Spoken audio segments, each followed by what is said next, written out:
Here we go, here we go, here we go. It's High Rollers time. It's me, your Dungeon Master, Mark Sherlock Holmes. What? Hello? He's just joining in with whoops and hollering. Oh, you were just helping with the whoops. It was like, it sounded like there was an echo. I was like, what's going on? Fuck! Welcome, everybody, to High Rollers D&D. We play Dungeons and Dragons here on the internet. I'm your Dungeon Master, Mark Sherlock Holmes. I'll say that a bit slower for people that can't understand my British accent. I'm Mark Sherlock Holmes, and welcome to High Rollers D&D, a Dungeons and Dragons Twitch stream. I am joined by my friends. Here they are. I am joined by his friends. Rhiannon as Sentry, Tom as Keelek, Katie as Ayla, Trot as Lucius, and Kim as Nova. Welcome, everybody. Man, brilliant. Before the episode, these bits are never long enough, so let's extend them. Yeah. You know what? That's it. I quit. Tom can do the intro from now on. All right. Hello, everybody. High Rollers, Dungeons and Dragons. Now you're just doing the same thing you were criticizing me for. Yeah, ridiculous. I'm a bitch. Oh It's my turning You are. into Can Mark confirm. again. Here we go. Hi. Hi. God, a man plays Elden Ring for like 60 hours and it turns him into a monster. That's what's happened here. Look at him. Look at him. This monster. Look at him. That's what 5 a.m. go at bedtimes playing Elden Ring does to a man. Right. We got a couple of things today.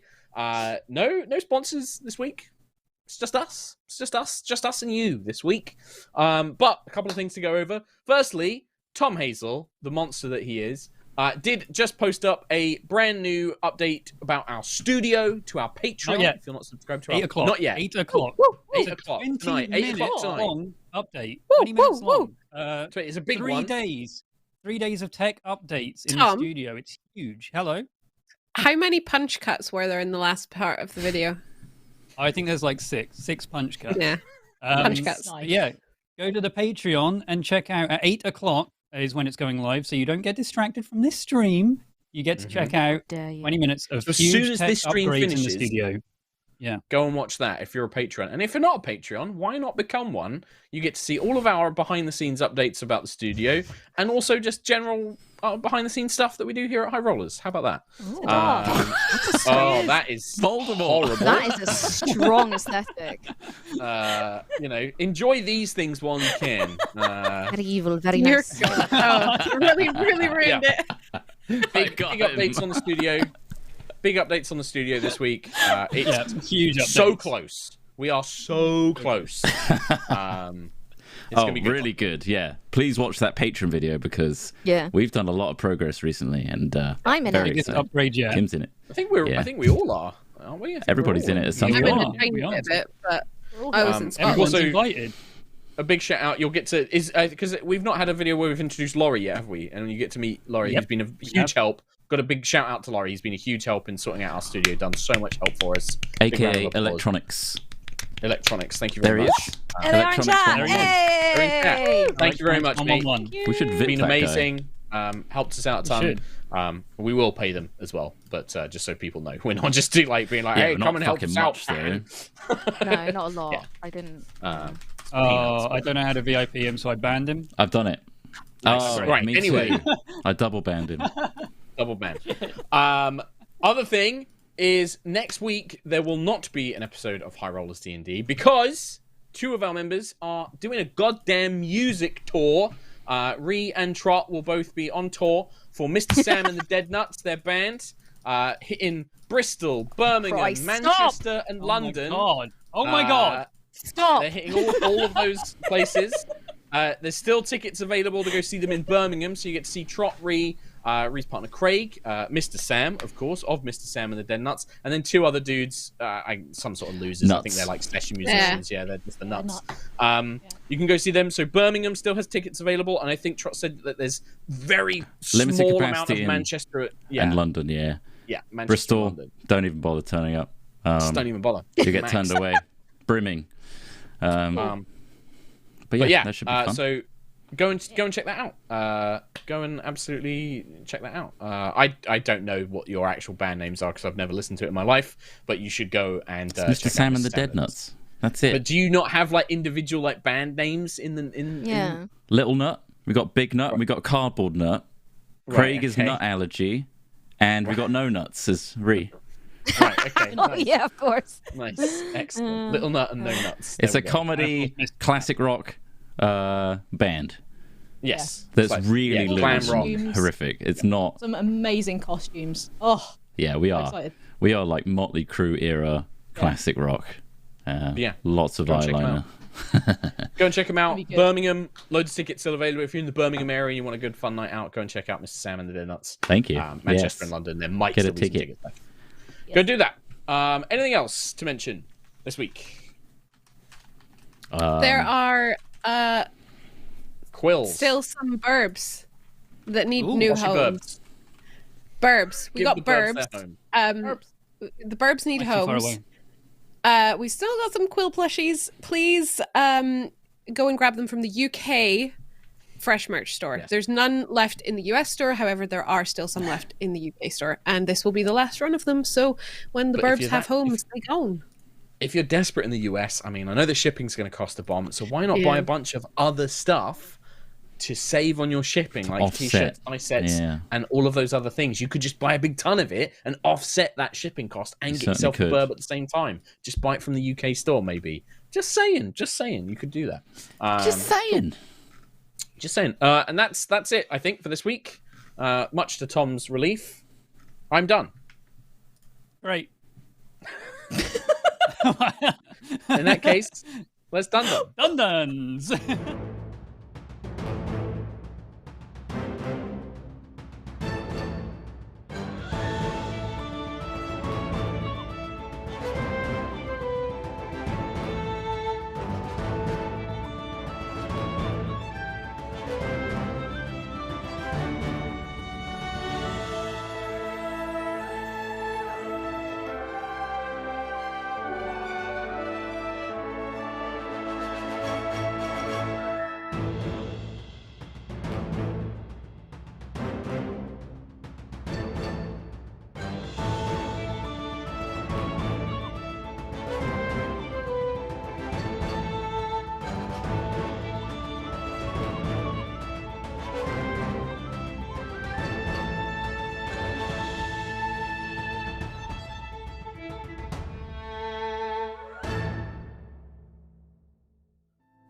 Welcome back to High Rollers.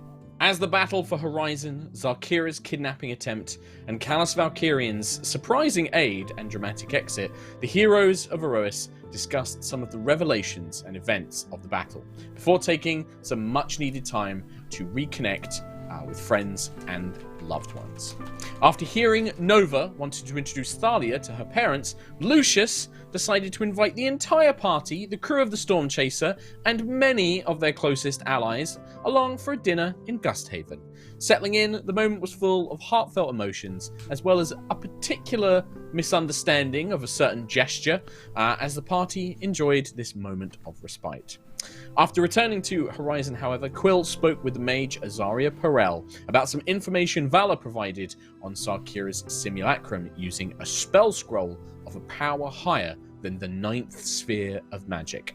After investigating with Azaria, Quill used the Legend Lore spell to learn more about it and saw a brief vision of the real Zalkira traveling to multiple worlds and finding lost ancient knowledge at the behest of Hadar. Traveling to worlds Hadar had previously consumed or ravaged, Zalkira has seemingly increased her power immeasurably under Hadar's influence.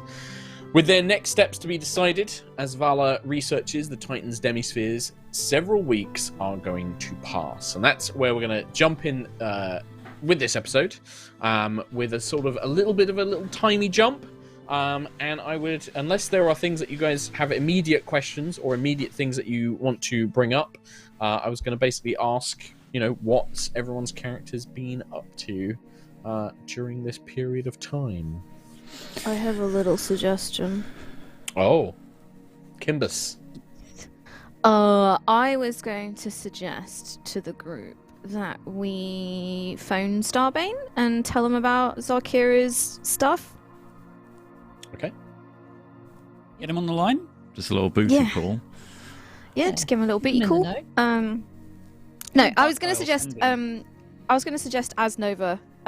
Yeah, in all seriousness, that what we learned about Zarkira in the end of last episode, in the Legend Lore moment, that perhaps it would be advisable to share it with Starbane in a whole enemy of my enemy sort of Yes. thing, and maybe he could try and track her. Given that he has intelligence agents across the galaxy. One thing I wanted to rectify, Yeah. because I think you and Tom both had you responded last week in a certain way to something, and I think that was my fault for badly describing the vision, because I was kind of doing it on the fly. One thing I wanted to make clear: it did not appear in the Wayfinder's Guide, in the Legend Lore spell, that Zarkira was consuming the planets herself. I think that you had this idea of that she was absorbing the planet's energy and like basically in that way. What it was more was that she was traveling to worlds that had already been consumed or had been attacked and ravaged, rather than she was consuming the life of the planets herself. She was basically going and finding like lost mage vaults and finding knowledge, or like examining rune stones and things like that, and that was how she was gaining the knowledge, and all of that was being kind of whispered to her by Hadar, rather than like her absorbing the power, basically. This was Hadar leading her to discover more power, and then eventually at the very end you saw that Zarkira was going under some sort of transformation. Yeah. And so I've written a bit in my notes about the world she visits deteriorates, so that's not true. The world is already whatever world she's yes. gone So it was Yeah, the okay. idea was that the book was showing her going to multiple different places, all in different states of like, some of them are normal planets, some of them had been clearly attacked and ravaged, and eventually it was a planet that had been completely drained of its power. The idea was that they were different worlds that she was all traveling to, and they were already in that state, and that was my bad for sort of not getting that across cool. clearly. Yeah. Yes, a sort of so, yeah. magical Tomb Raider sort of thing going on. Didn't we also mention that we were killing Titans, and that Starbane has a Titan killer? Yeah, as well? maybe we should go find it. Not that we'd want to play our hand, but I think that was the other apprehension, was like, we don't really want to reveal to Starbane that we're actively doing that, just in case our diplomatic talks go south and he gets the upper hand on. He probably knows already, let's be honest. He knows already. He knows what we're doing. Yeah, But of course he yeah, does. and he wants Starbane. us to do it, I think, because Also, Why obviously, Katie wasn't here last week, so if Ayla had anything to particularly mention, this would probably be a good time to do so as well, because I Did they have a nice could only time play at the Ayla. party? Yeah. Did they have You fun? had a drinking competition with Aerois. Cool. Did I win? Yes. Roll for it. No, I there's mean, no I need. think my You won. constitution's probably better. Yes, it is. I'm just gonna. You're also like a 17th level barbarian. You win. Yeah. Ryan's like a level 7 ranger or something like that. You win. Sorry, Ruby, but that's just how No, it it's is. fair is fair. Yeah, I don't know. I feel like, well, I wasn't here for the discussion about what happened in the aftermath Yeah, of it the was more coin that stuff. use. Yeah. But I guess Ayla did that because she was frustrated that he wasn't listening, and there was nothing that we could say. So she was like, we'll show you. So if there's anything else, like, we can, in terms of Ayla's thoughts, if we can show him stuff and like say, look, Zarkira's doing this now, might want to watch out, and just basically not give, like Lucia says, not tell him everything that we're doing, but at least things that would be advantageous to tell him. Mhm. Tell him, Share show him intel. that, like, hey, we're on the same page here. Well, we're not, but we want to be, so that Yeah. you don't kill our whole planet. You know? Yeah. Yeah, that kind of tracks with like what a lot of Nova was saying last week and things like that. And Yeah. I think like Sentry had a moment, again, this is for Katie's benefit. Sentry had a moment of like, I don't trust him, I won't trust him. But he does seem to, like, there was that kind of like conflict, right, Rhea, of like Sentry doesn't trust Starbane, but also has seen that there's this other side to him that perhaps Yeah. you didn't really recognize before. the other thing. Oh, we Ayla were- doesn't trust him, but Yeah. at the same time, it's like, Hadar and Zarkira, Oh, the Starbane, bigger threat. Yeah. it's kind of come down a little bit in comparison to them, just because of, just only a little bit though. Okay. I don't know, and also I think, did we fill in Vala on what the vision was that we saw when I used the coin about what happened, what actually happened? You did. Yes. Okay. I may have that's what I spilled the wanted to be entire sure. beans about. Well, her mum. I think she should know because And the Vala's impression was that like she wasn't surprised by it.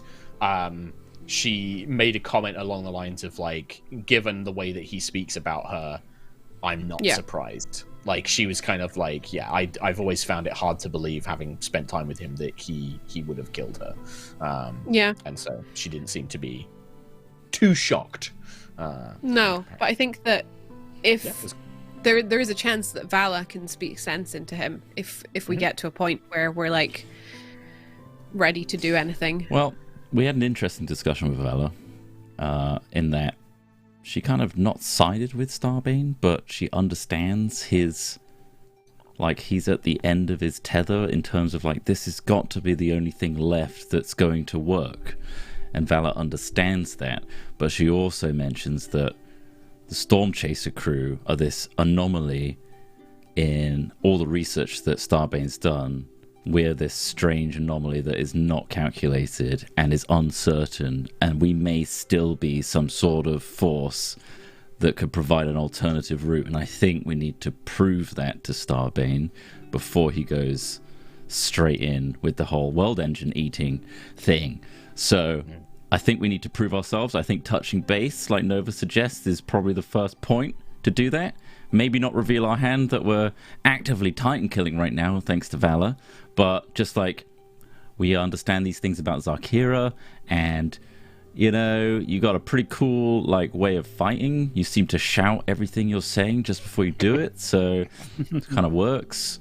And not everything, but like special moves, yeah, for sure. Who doesn't? Yeah. Time for another. It's sweeping plasma cutter. Thank you very much. Actually. Plasma cutter.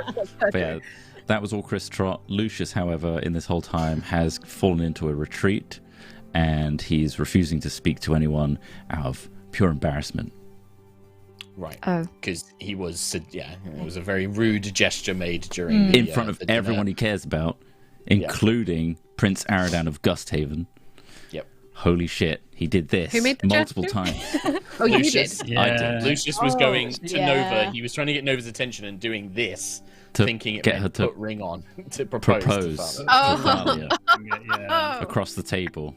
Yeah. In front of And her I think family, initially and Thalia, it was and everyone. Nova, Quill, and Howard were the only ones who spotted it, and Howard like lost it, and then eventually It brought a lot of Everyone attention. lost it, yeah. Yeah. It was good. It was a good one. Man, is it But Lucius is time? thoroughly embarrassed. Yeah. Is it time for another summit? Huh? Get everyone. Well, it's interesting All you the mentioned that, Storm Quill. Chasers. I was going to kind of ask what everybody else was going to be doing for some time, and then after you guys have kind of spent some time doing your own thing, Rain and Danica, and I'll say this, about 3 weeks after the Battle of Horizon, Rain and Danica are going to call everybody together because they have like some pretty big updates on what's been happening in Aerois. Man, no, I but I mean- wanted to I kind mean of give getting you guys all a moment to The like, leaders. do your own stuff. Yeah, getting all the leaders of the three Aerois meet on neutral ground with Starbane, and then we just have an actual like full blowout on neutral That ground. seems Oh, dangerous. hey, we as just hell. invited this guy who, you know, No, is it's threatening okay. the whole planet. He's It's fine, though. okay. He's It's- cool. He'll be there, but Vala will also be there as well, so there's no reason for him to attack. Maybe he will, I don't know, but still. I think that would be cool as hell. It would be cool as hell. I'd like to see that. Yeah. Like, yeah, get them all together. Be like, yeah, this guy who's but don't worry about that because there's bigger problems. Yeah. That's why he's here. There's bigger threats going on right now. Oh, nuts. It's certainly a thing you could organise, yeah. It's something you could mention to Danica and like your It's gonna be allies quite and be some- like, this is something we want to do. Yeah. And they could start laying the groundwork for that. It's not going to be easy. You can't just pull that together in a Yeah. matter of weeks, like getting every single leader, many of whom have openly declared that they are enemies of you. You have fought against. Remember, Horizon basically attacked Giselle's continent to rescue the Guardians in the City of Glass. that's going to be diplomatically quite a challenge to overcome. Just but send me it's in, it'll be something fine. you could do. I've got Yeah. this. Sweet talk them, you know? Talk to What's me, like the or I'll slightest- punch you in the face. What's like the status of the war in Aerois? Like, That is has what. ground been Yeah, lost? Rain and Danica are going to brief you all on that. But I wanted to just kind of like give everybody I tried to each make the individual war like effort a thing like, last what week. have you been up to? Yeah, But it was like, no, not right now. not right now. yeah. Not right now. Yeah. Yes, I'm happy with that. Big I mean, catch if up. there's Last time- 3 weeks, then I'll be Iron of the Storm, just left, right, and center. Okay, If we well, want to you need find to- out where the Titan Killer is, I'll Eye of the Storm the Titan Killer, if that's the plan. If we want to send messages to Starbane and say, "Hey, boo, what are you wearing?" Then I'll do that. I had another way of doing it, possibly if sending wasn't going to work. Because I imagine he's probably got his sending like blocked, you know, just so like scrubs like ass can't just slide into his brain and be like, "Hey, bro." Yeah, his account's private. He ain't having it. Yeah. Yeah. But I was going to suggest maybe using kind of Nova's knowledge of, because we have a few bits of Starbane tech, Valkyrian tech, and kind of outer planetary tech. I was going to suggest maybe we try to use the Twin Star and send communications that way. And Yeah, you could. The Twin Star would be better at sending a message to the Tassadar. Like, it could send a message to the ship itself. That Yeah. doesn't mean it will directly go to Callus. It will go No. to his crew, and then they Yeah. could relay a message. Yeah, that could work. I believe. I don't know if you've tried it before, but yeah, I mean, you don't know if like messaging Callus will work. You don't know if he has like spells or protections and things like that that will prevent that. You could try. And if you want to use the eye, Tom, you know the deal. You got to tell me what you're asking specifically, and give me some time to think about it. Trot, you are going to burst.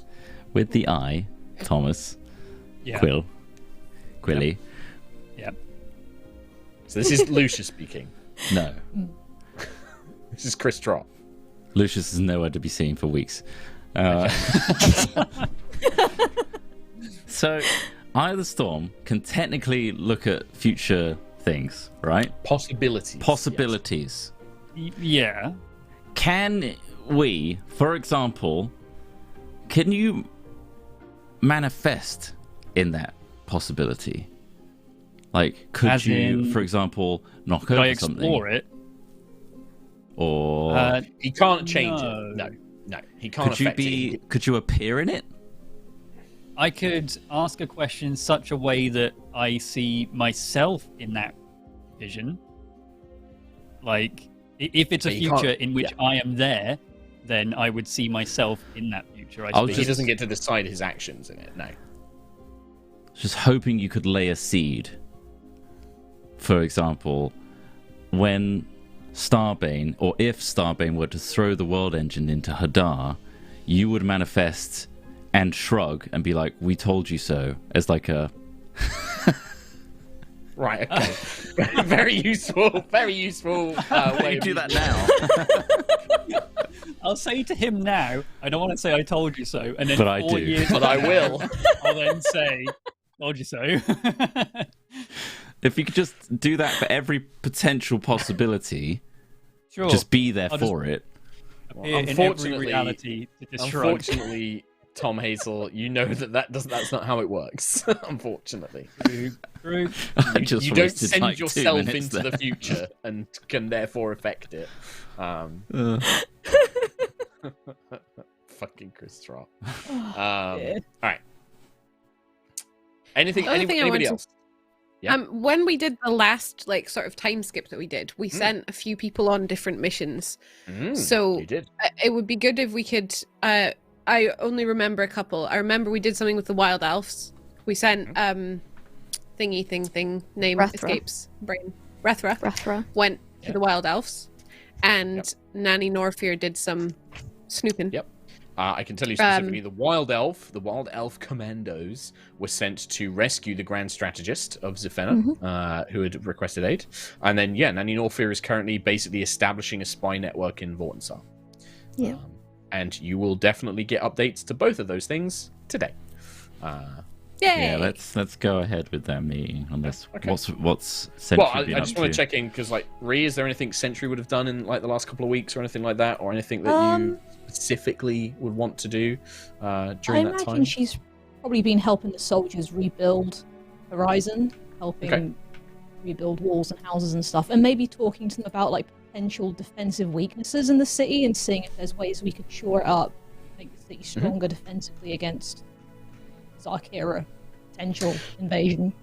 Yeah, that's definitely something that speaking to like Rain would be involved with, is like kind of planning defenses. And I think that after being attacked, there's definitely a lot of conversation about that. And I think that they would absolutely welcome your input as a soldier and commander.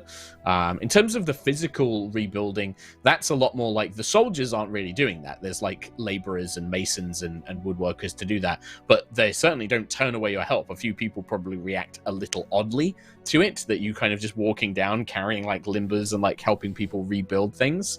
But I would say that on some of those occasions, you are joined by Maximilian Taldros, who kind of seeing you go out there helping rebuild, and he kind of puts it across like he's always like, I'm doing it because it's good exercise. Like I need to begin retraining, and he kind of tries to play it off as like, oh, I'm doing it for the exercise, or I'm doing it to like, examine the defenses and things. But you can see that it's born from this need to do something. Like he's going crazy just following Valor around and not doing anything. And he's just like desperate to like do something. And so I think that like Max would probably come with you on quite a few of those little trips to help out and just like rebuild. And I think that there's a couple of like tense encounters where people think that he's like a Valkyrian soldier, and like the reception to that isn't particularly welcome, but it doesn't seem to bother Max too much. And as long as you vouch for him, people sort of allow him to be there, and then eventually it becomes clear that he is quite a good-hearted man trying to help out. So Nice. yeah, cool, nice. Anything from anyone else? No, is there My any best friend and my boyfriend. Come I get guess him. is there any result or reaction to like trying to send messages to Tassadar? What are you sending? Like, you tell So- me the message. Like, it was an idea. If you want to do it, I need to know exactly what you're doing. Yeah, so Nova would want to send basically everything that they learnt through the legend lore thing about how Zarkira has learnt magic beyond the Ninth Circle, how she is touring the galaxy guided by Hadar to find these ancient relics and is growing more and more powerful. Is there any way that he could track her down through his, being a galactic empire emperor? Yeah, I guess just all of that. So it's kind of like the kind of sort of like enemy of my enemy is my friend sort of, it kind of maybe with the implication as well that she's gonna come for Vala. You need to know this stuff. Can you track her down? Sure. Can you help us? I think that you speak to Thalia, because Thalia would have to send this from the Twin Star, and Thalia's like, well, it is possible. I mean, the Tassadar is it's an incredibly complex warship. It has a communication device on it. I can try and I can send this. Chances are they're not going to receive it unless it was coming from another Valkyrian ship. What I can try and do is basically hack the system so it thinks we're a Valkyrian ship, send the message, they receive it, and then we just have to hope that they do something with it. We don't need to worry about them knowing where we are. They know we're here on Aerois, but it's more trying to get the message across them. But I can certainly try. I have the schematics for the Tassadar, and could we use that to decipher their frequency code? It doesn't quite work that way. It's not the schematics are good for physical things like knowing where things are located, but it won't have the sort of information necessary for their internal sort of communication processes and things like that. This is going to be a sort of magic shielding that I need to trick. I need to trick them to thinking that this is another Valkyrian ship, a sort of faking a transponder code. I can do it. I think I can do it. Whether or not we're going to get a response, I don't know. Well, it's better than nothing. All right. Okay. Yeah. So you work with Thalia, and you compile this message. And after a couple of days, like, she basically, you're up in the cockpit with her, and she's, you know, typing away on her like crystals and the big sort of magical illusory interfaces, you know, pinging with things. And she's like, I think I've got it. I think that has sent. A couple of the ones that we've tried to send have bounced off. I think I got some of the things wrong, but I'm pretty sure this one's just gone through. Okay. And then you give it like 10 minutes, and you get a response. And the response simply says, unknown vessel, message received, the Emperor has been appraised. And then that's it. Okay. There's no other response. Well, I guess we just wait and hope, right? That's all we can do now, yeah. I guess that's all Hey, we can do. I guess that this is kind of what faith's like, right? Is this what Quill goes through with Hesper all the time? You just wait and hope that your prayers are answered? Except it's not really prayers. It's, you know. It's a little bit beyond me. I haven't prayed to a god in a long time. I never really believed in them very much. Not that I didn't believe they existed, more that they weren't going to help me. Oh, same. Given my situation. I mean, technically, a god did help, kind of. Yeah, that's true. That's true. Yeah. Although she doesn't seem like a god. She's like more like just a nice halfling lady. Maybe that's what some gods are. I mean, guess seems to be. We should really thank yeah. her. Do you think she likes chocolates? We should take her chocolates next time we see her. Sure. Yeah, You know your gods better than I do. I think that's it. Yeah. Nice. And then yeah, Tom, did you want to use the Stormeye? Got to tell me those Now the questions. problem I'm having is the actual name of the thing, because we're calling it Titan Killer, but the blueprint was Project Vanguard, right? Project Vanguard. However, at the same time, if I say where in Aerois is Project Vanguard, then maybe it will just show us The base again. the base where where Project Vanguard was being constructed, or that was Project Vanguard. But I think we had a blueprint. It said Project Vanguard with the name, with the model of the thing on it, right? So I feel like that's a correct question. Yeah, well, I've got in my inventory a data slab containing a star map of the galaxy and data on Project Vanguard. So maybe if I give you the data slab while you're looking at the Project Vanguard. Yeah, that helps. If I have the item as well, that'll be useful. But yeah, I think if I ask where on Aerois is Project Vanguard, if I don't get an answer, then that's fine. That is a use of the scrying spell, because it's a present question. You are asking about something in the present, which means it would replicate the effects of the scrying spell. I do have I still have the what's the component? The lens components for scrying. I can't do scrying anymore. Oh, but I don't need it. No, he doesn't need the components Oh, with the yeah, eye. okay. Yeah, and this is through the eye, basically. disappear back The way into- the eye works is if you ask a question about the past or the future, it's a vision of either a thing that happened or a thing that might happen. If it's however, about with like scrying, yeah, it's blockable. it is blockable. Yes, because you're right. It's about an individual. I mean, well, it depends. Project Vanguard isn't a creature; it is an object. True. It's not a sentient thing, as far as you know. I could just game it and say, where was Project Vanguard 5 seconds ago? You could. Then it's Yeah, not you could. scrying, but I mean, that's just dumb. I will go with the scry. Okay. See, and also where on Aerois, I'm hoping that then gives me a very broad view of exactly where in Aerois, rather than just like a close-up view of its face just with a thumbs up, and I've got no idea where it is.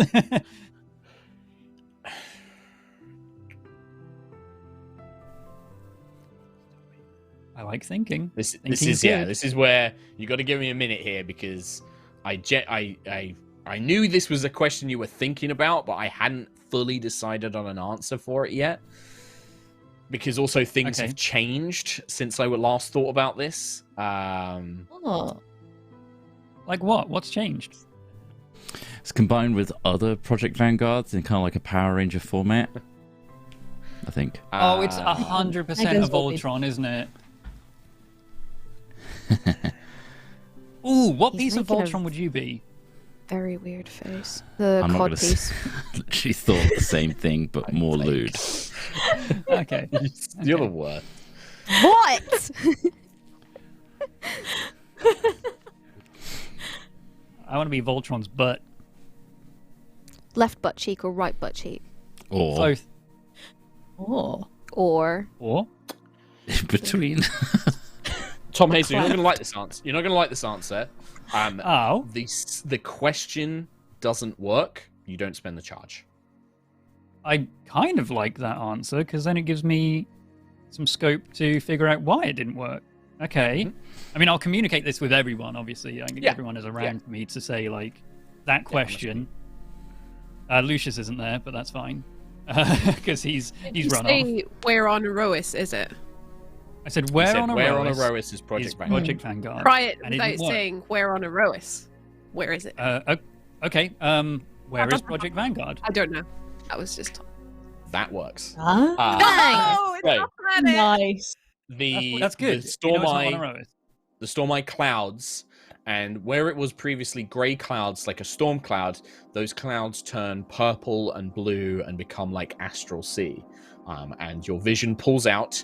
You do not know where, like for whatever reason, the eye doesn't show you like going from Aerois to this place. It's like you are just in the astral sea, and you can see what Quill would think of as like an airship dock, but it's just built in astral space, like a floating shipyard. Like if this was a sci-fi thing, this would be like a space shipyard, right? Corvette. And you can see, kind of. Well, no, like where they An would actual build station. a ship. Yeah, like a station where they would build ships.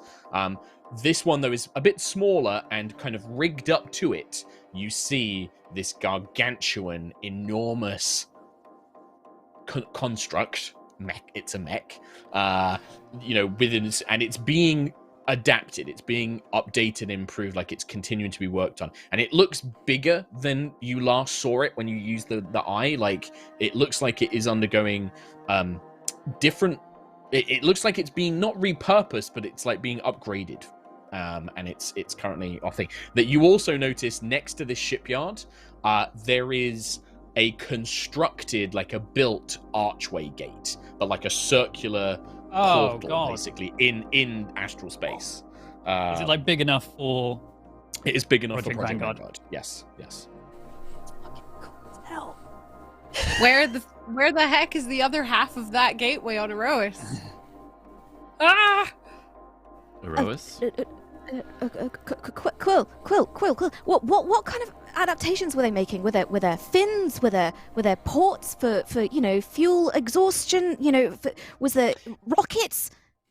I mean, there wouldn't be. There's not like rockets, because this isn't traditional space, right? This is all magic nonsense. Would there be the equivalent of rockets? You do think that it was being adapted for astral sea travel. It looks like it was being constructed so that it can maneuver and it can travel through astral space. Now I've never tried chaining the eye based on like getting something from the vision and then latching onto that to then connect to something else. Mm-hmm. I kind of want to find out Chasing a thread.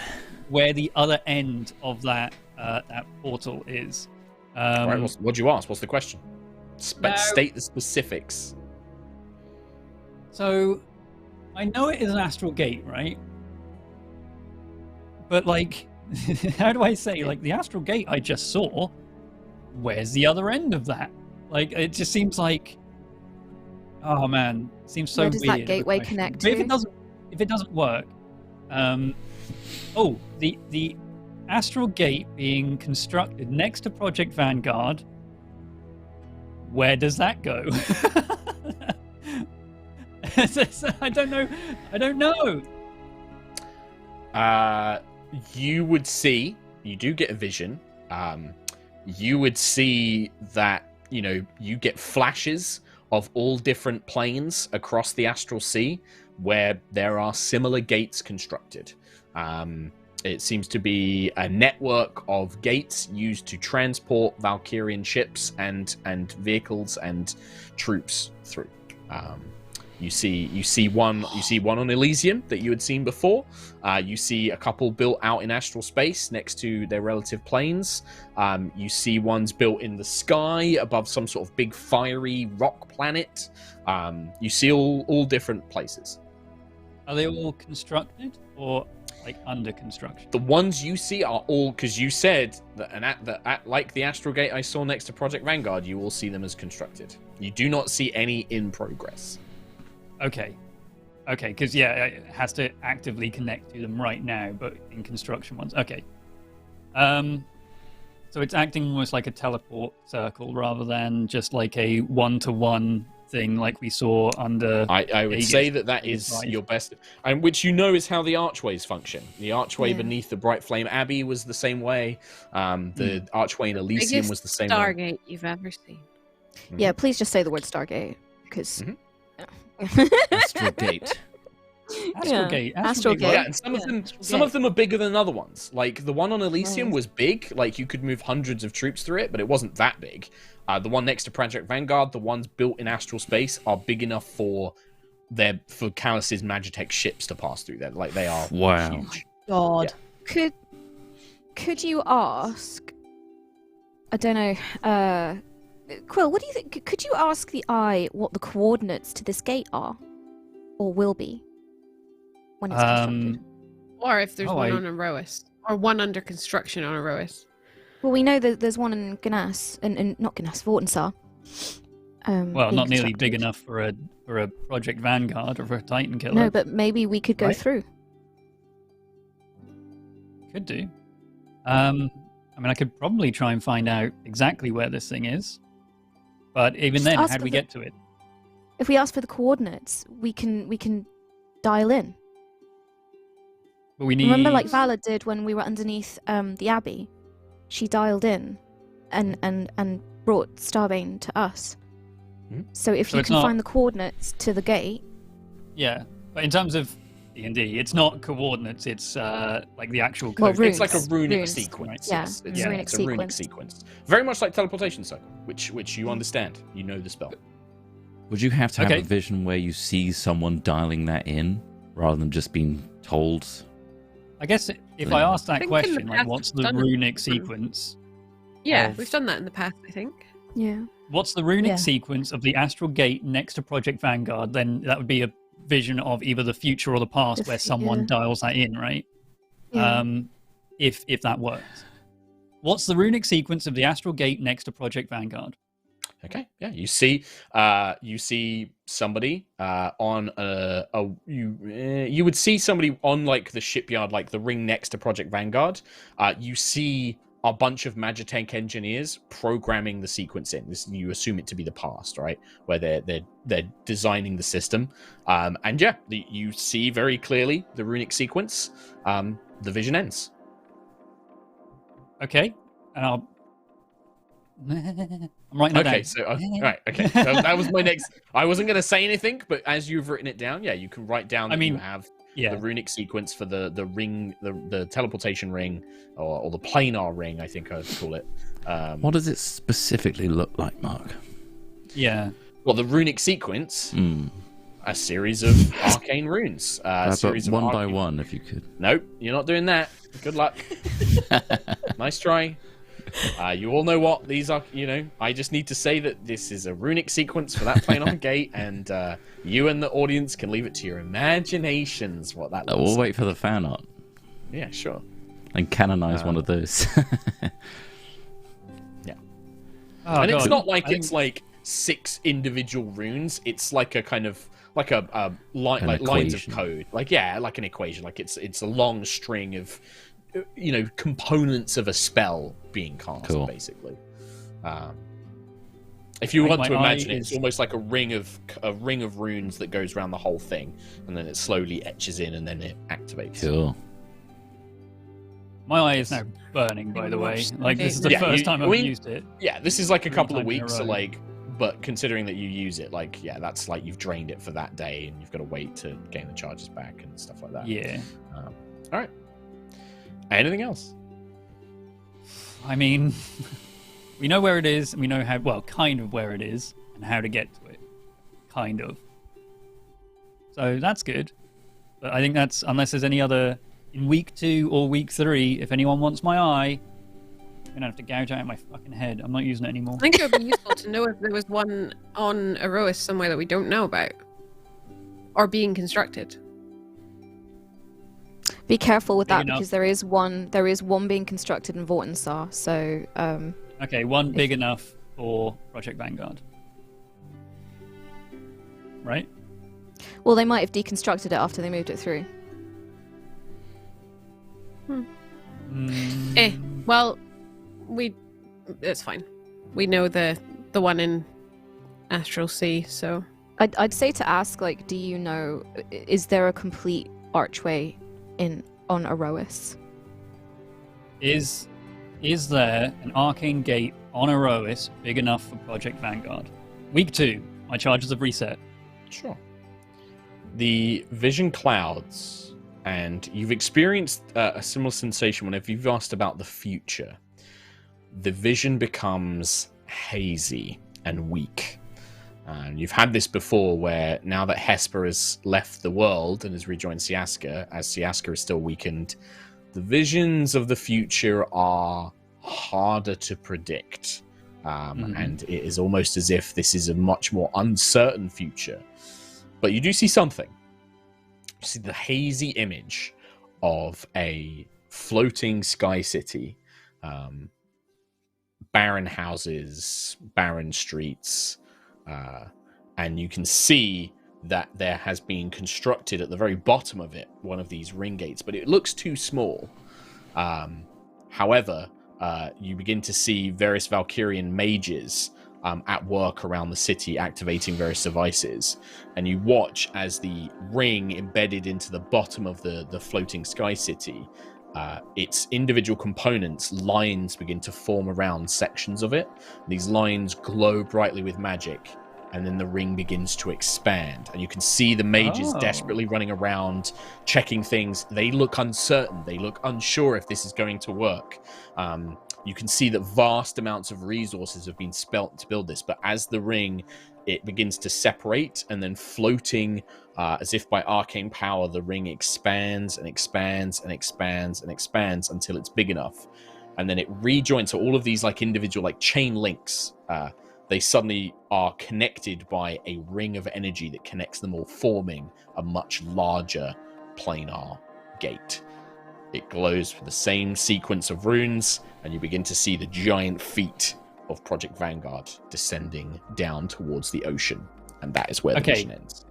Now, those feet that I see, are they vastly different to the construction that I saw? No. I know it's a small part of it, but like... I don't think so. I think they look like the one you saw. But again, also, it's hazy.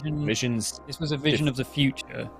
Yes. Not like one... It didn't just say, yeah, here it is. Yeah. Sky City. Okay.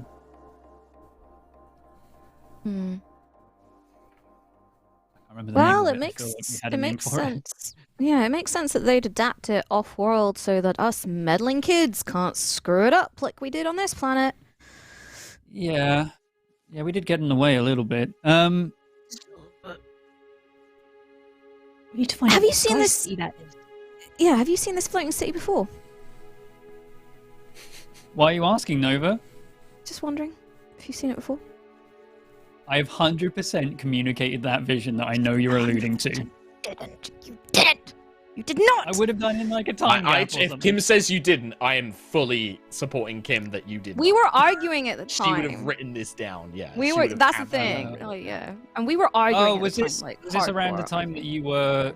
you were basically Starbane's Double biggest agent. fan? I was double agent. Yeah.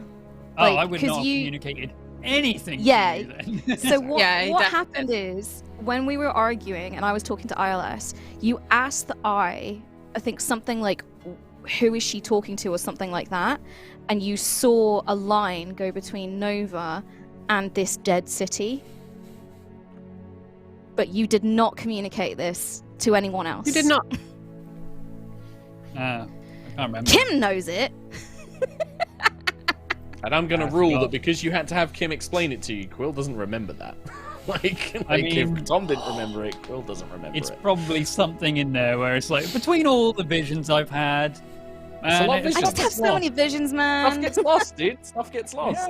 Yeah. Messages Um, from Hesper when I'm sleeping. I can't get a good restless night look. around that period of time, especially. In terms of RP, like, we were in a super argument. Yeah. Weird. It was like, yeah, it would have been weird if you were like, "Hey Nova, why are you talking to someone on an abandoned dead spaceship?" And I'd be like, "What? No, you, brah." I mean, I think in that moment I would have latched on to, the Starbane thing rather than the The location. Where? Yeah. Mm. I would have been reeling from that. It was RP. That's why I didn't mention it. Hey Quill, have you seen this Also, abandoned actually- floating sky city anywhere else? Just No. before you do that, Tom, did you roll charges for the eye? Because like each week it is a roll of how many charges you spent. All 3, so it's a D3 charges. I do need to do that. It's still a 1d2 plus 1, so I would have had 1 charge anyway. But Okay, I'll see yeah. how much I actually have. Because that obviously affects the second week if you've only got 1 more use of the eye. Yeah. I've got Yeah, 1 so- more use in that case. Yeah. So you got 1 more use and then it's out, and then you got to wait for week 3. You feel a tap on your shoulder, Quill, when you're on your own. Ah! And What? it's Lucius with his captain's hat, like completely obscuring his face. Lucius, Hello, Birdie. where have you been? I have urgent. I have something I need your help with, if that's okay. Lucius, you're covering your mouth and I can't see your eyes. What's I would happening? like to- What have you done? I need your help, Birdie, please. With what? What? Yes, where have you been? But yes, what? Do you have any charges of your eye left? I can spare some. What is it? Is it something Starbane related? Is it Project Vanguard? They found out a lot about Project Vanguard, and they haven't found you anywhere to tell you about them. What is? Sorry, what what were do you need? saying? Project Vanguard. I need you to help me. So, Oh my god! could Okay, you what is please tell me if in the past, it's probably been a few days, I imagine. Sure. If anyone's been talking about that moment, What moment? you know the one. There's been many moments. Wait, in the past few days, moments. The only thing that's happened is the dinner. Oh, Lucius. Oh, Lucius. Please, Is that where you've been? just help me. Because I of just that? need to know if anyone's still discussing my reputation, and I feel like I can't see anyone anymore, and I can never go to the prince again. Lucius. No one's been talking about it. Has anyone been talking about it? From at least know. what I've seen. All right, Nova has been. I get Sentry like has flashes in been. my mind. Flashes in my mind of Nova and Sentry Never mind. just laughing. Just It was so Yeah, rude. Araya He was and doing Howard this. definitely have been. Yeah. ignore I said anything. Just forget I, feel said like anything, and Lucius Every runs time away. Ayla passes Lucius, she'll do the gesture just to If you see, like, as Ready you to run, as he fear. goes past, you're like, Lucius. I totally Wait, imagine Lucius. Thalia doing it as well. Like, every time he sees Thalia and she's just like that, and then Nova's just No, like, Thalia wouldn't do the gesture. Thalia would look at Lucius and like say things just like she'd like raise her eyebrows and just be like, "Oh, Lucius, how are you? Your hands look a bit clammy. Are your fingers all right?" And things like she'd be a lot more sort of like mean, but also subtle about it. Every time it would be like a, in the back of the throat, little yelp or squeal, and he would just run away and just like pull his hat down, and you'd hear the captain's quarters door slam. If anyone's near the storm chaser, that's Locked. where he's retreating to. And he's put all the curtains across. He just like opens them to peer out like Russell Crowe, Master and Commander, or like Les Mis. He like looks out and then shuts it again. Wait, Lucius, come back. I'll ask the eye. I won't ask if anyone's been talking about it, but I'll ask a different question. I can ask, has anyone lost any respect for Lucius, Virion, Elwin, Alanasto as a result of the party? How about that? Well, I know that's true. I just want to know if it's still happening. If it's still happening, You're not sure. You're not going to do it, are you, Birdie? What, ask the eye? It's taken me a lot to approach you specifically. I know, it's taken a lot of courage, and I respect what you have done. You're very strong, Lucius, for coming out and talking to me about this. Thank you. But, okay. Is anyone still talking about the incident at the party? I am not using a charge. Yeah, okay. Make a I guess like make a deception check, I guess. And then, I don't actually know what I look like when I have a vision. yeah, you're doing your best to make it cross look. your That's eyes. I guess it'd be performance, A 4. maybe instead. Performance. No, check. I've rolled deception and it's a 4. Whoa! Wow! Oh, there it is. What do you want me to roll? I see it. Just Well, perception. I was gonna use your passive insight, Okay. which is gonna be higher than better 4 than a because 4. it's 10. Yeah, it's 11. Oh, there it is. Wow, I can see Nova and Sentry. They're talking about what a wonderful meal you held for everybody, and everyone laughing and cheering as a result of the party. They had such a great time, and no one's talking about it at all, Lucius. In fact, yeah, Aerois said you were a wonderful host, and so did Aradan. Ayla walks past in the background and goes, "Hey, Lucius!" and then does the gesture and then walks off, laughing. Yeah, I think that quite happily explains the 4 insight failure for sure. The 4 deception failure. Lucius just says, "It's okay, Quill. I understand," and he walks away. Oh. Consequences, my boy. Consequences. Doesn't always have to be from me. Has Lucius lost respect for me? I'm asking the eye. I'm not. Okay. Right. Jokes aside, third week, Rain and Danica ask all of you, and they are like, they won't take no for an answer, Lucius, to attend a war council. They have invited. They probably. Well, they didn't come to the dinner, so they will tell you that Sky Prince Aradan will be there, as will rescued Grand Strategist Sumar Zemix Eladovian. Awesome. Great. Shepherd Parik of the Shepherds of Mirskir, who is a very minor character. You know that they are basically like the representative of Mirskir, as well as the Dragon General Phaelis Atharis, which is the blue dragon who helped you fight in Gusthaven. Perfect. They also mention that after this war council, several other guests and representatives have specifically come to Horizon to meet with you to talk about several problems that have cropped up. And to present their case to the champions of Aerois.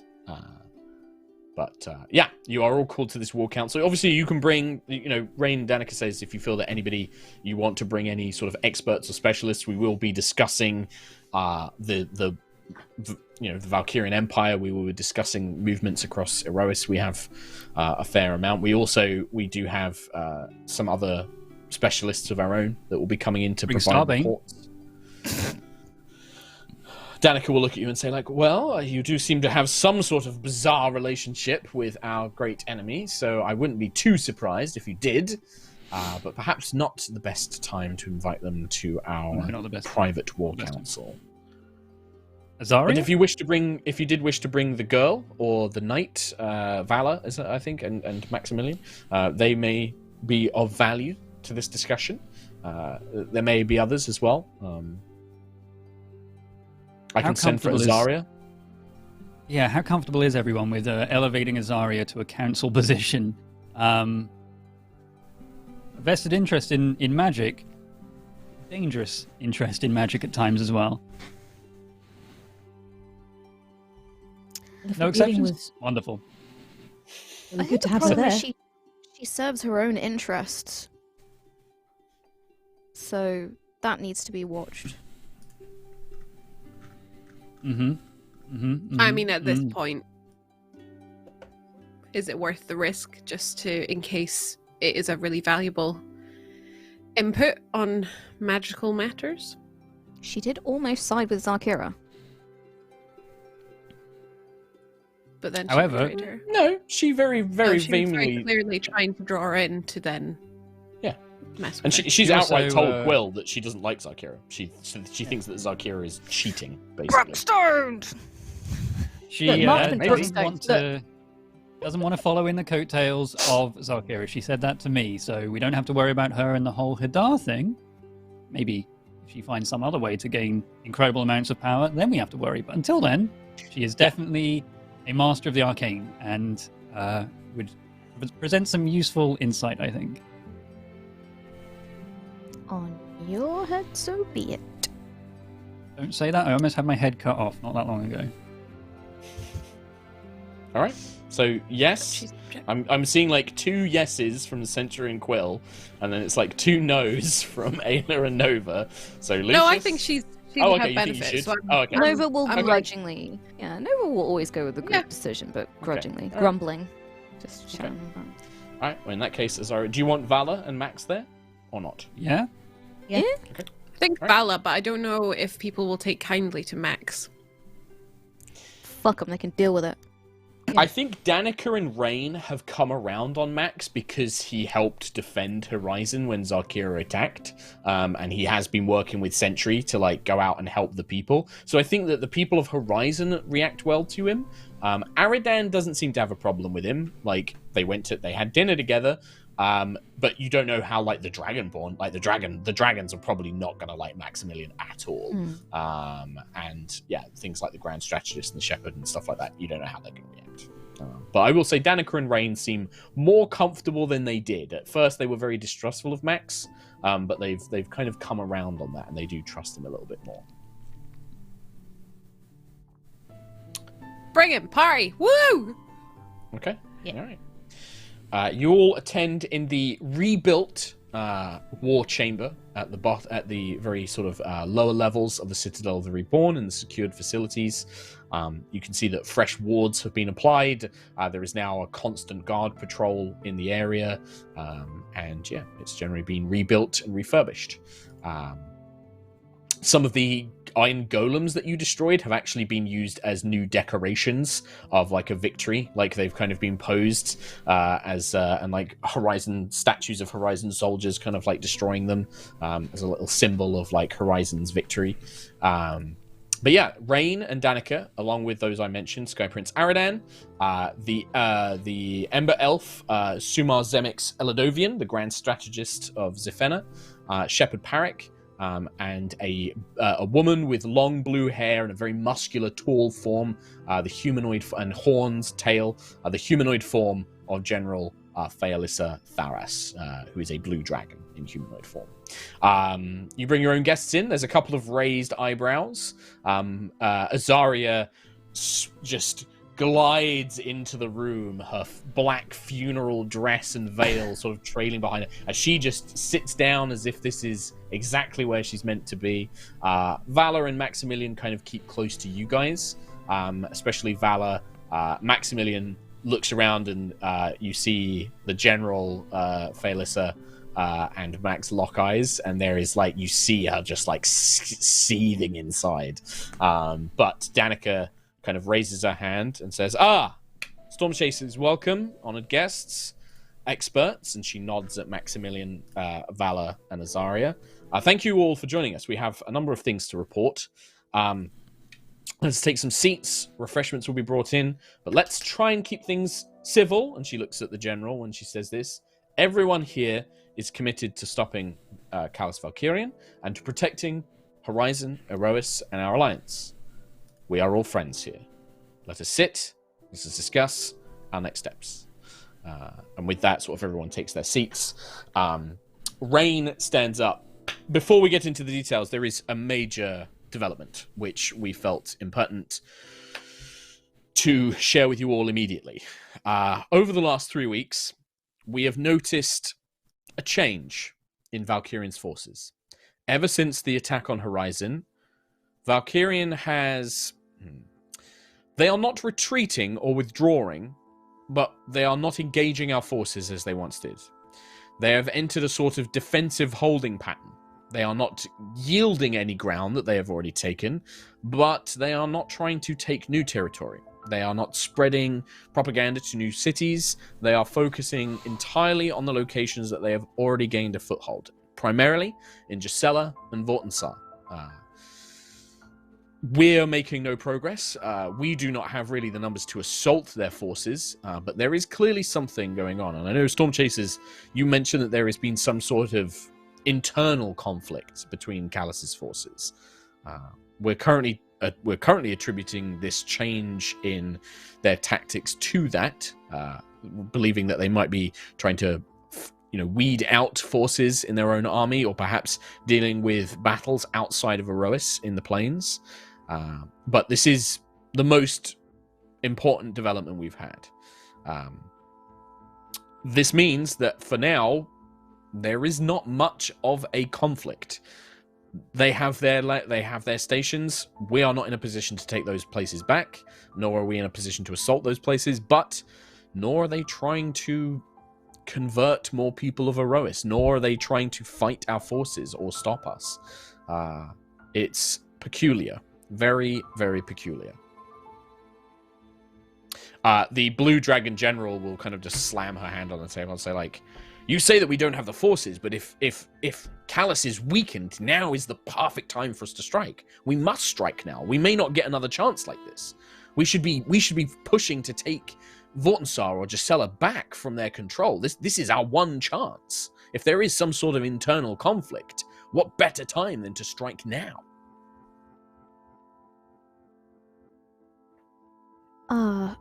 If I may, hi, it's me, your favorite Ganassi. Danica just says, we know who you are over it. You can just speak, it's fine. Look, I'm still trying to make friends with the Dragonborn. We have a lot of history. I don't think it's that Valkyrian forces have weakened, more that they're distracted. And that still presents us an opportunity, one that we did not have before. I would like to suggest that Vortensar is not attacked, because I believe it would create the Ganassi to, how shall I put this? Think everyone on Aerois is a bunch of butts, trying to attack them when they already feel alienated from this planet. We have some updates on Vortensar, Nova. We have our own specialist who's going to provide a report on that. I concur. I don't believe that Vortensar doesn't necessarily need to be attacked. I believe that the general means more that disabling the Valkyrian forces there would be useful in our attempts to win back the city, especially their propaganda forces there. I was gonna say you're better at this diplomacy language than I am, but I was gonna say, yeah, it's better to kind of ease them out rather than just yank them out, make them come to the decision of their own volition, kind of thing. While we are on the subject of Vortensar, perhaps we should have our specialist talk. Do you wish to? And you don't realize somebody has been in this room. You didn't see them. Like they literally, you hear a voice. Who has been present in this whole room the whole time. You hear Norfir. You hear Nanny Norfir for Lucius, but Norfir just kind of... she just seems to meld out from behind the statue. You had no idea she was there. She just sort of steps out, dressed in very worn-looking leather, like tight sort of leather suit, like a kind of like spy Mission Impossible Metal Gear sneaking suit, covered in throwing knives. You can see that she has like a kind of like a big satchel, like a bag of holding satchel, and she looks a little bit weather worn, but she seems to be in more good spirits. Her hair has been cut a little shorter, and she just kind of grins and says, yes, hello everyone. I've managed to step away from Vortensar and felt it best to come and deliver my report in person to you all. Thank you for all the support that you sent. I've put it to good use. We have a number of very good agents in place now, trained up. They have direct lines of communication with myself, and we've also made contact with a sort of rebellious element within the city, a sort of youth underground that have been openly providing discourse to the Valkyrian propaganda, as well as more direct, shall we say, guerrilla type engagements. They have been disrupting supply lines to some project that the Valkyrian forces and the Council of the Elemental Council have been working on. I can tell you that the Valkyrian forces and the Elemental Council are working on a gateway. More than just a gateway, however. we first thought that this could just be a simple archway. They've completed that. They have an archway that allows them to move Valkyrian forces as and where they need to. But it's small. What they've been working on all this time is something else entirely. I don't know what to call it, but the purpose of it is a system of teleportation devices spread around the city that will transport the entirety of Vortensar back to Ganas. They wish to replicate the Jasavir incident and return their city back to their homeworld. It's an incredible feat of arcane engineering made possible through Valkyrian's Magitech engineers, but also planar researchers from some sort of academy within Vortensar, some specialist academy. I estimate, based on my spies and scouts, that this project will be completed soon.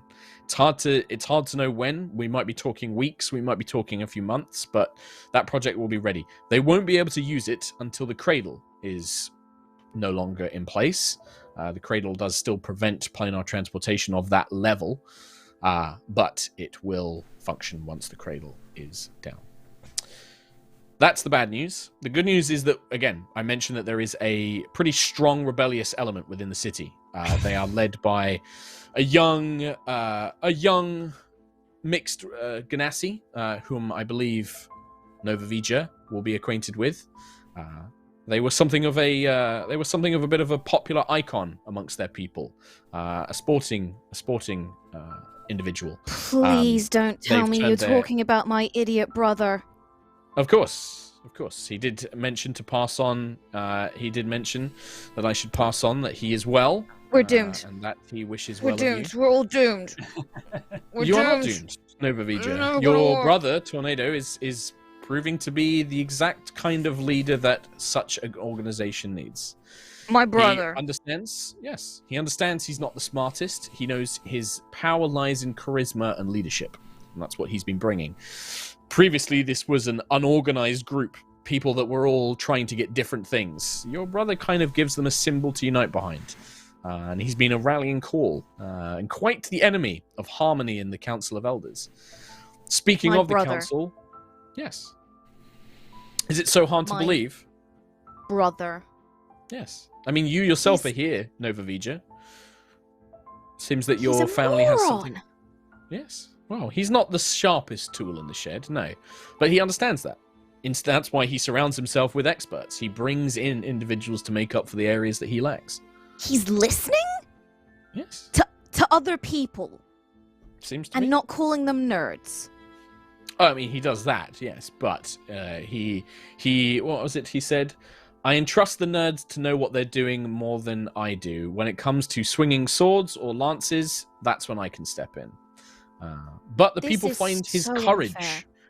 People find his courage inspiring. They find his outward fiery demeanor, his outspoken nature to be a rallying cry. There are a number of council members who are also reluctant to engage with the current philosophies of harmony and the rest. Which means that we have allies in their powerful seat of government. Do you know what? I ran to be co-chair of the Seekers once. He called me an absolute dweeb. And they didn't vote me in. But they vote my brother in!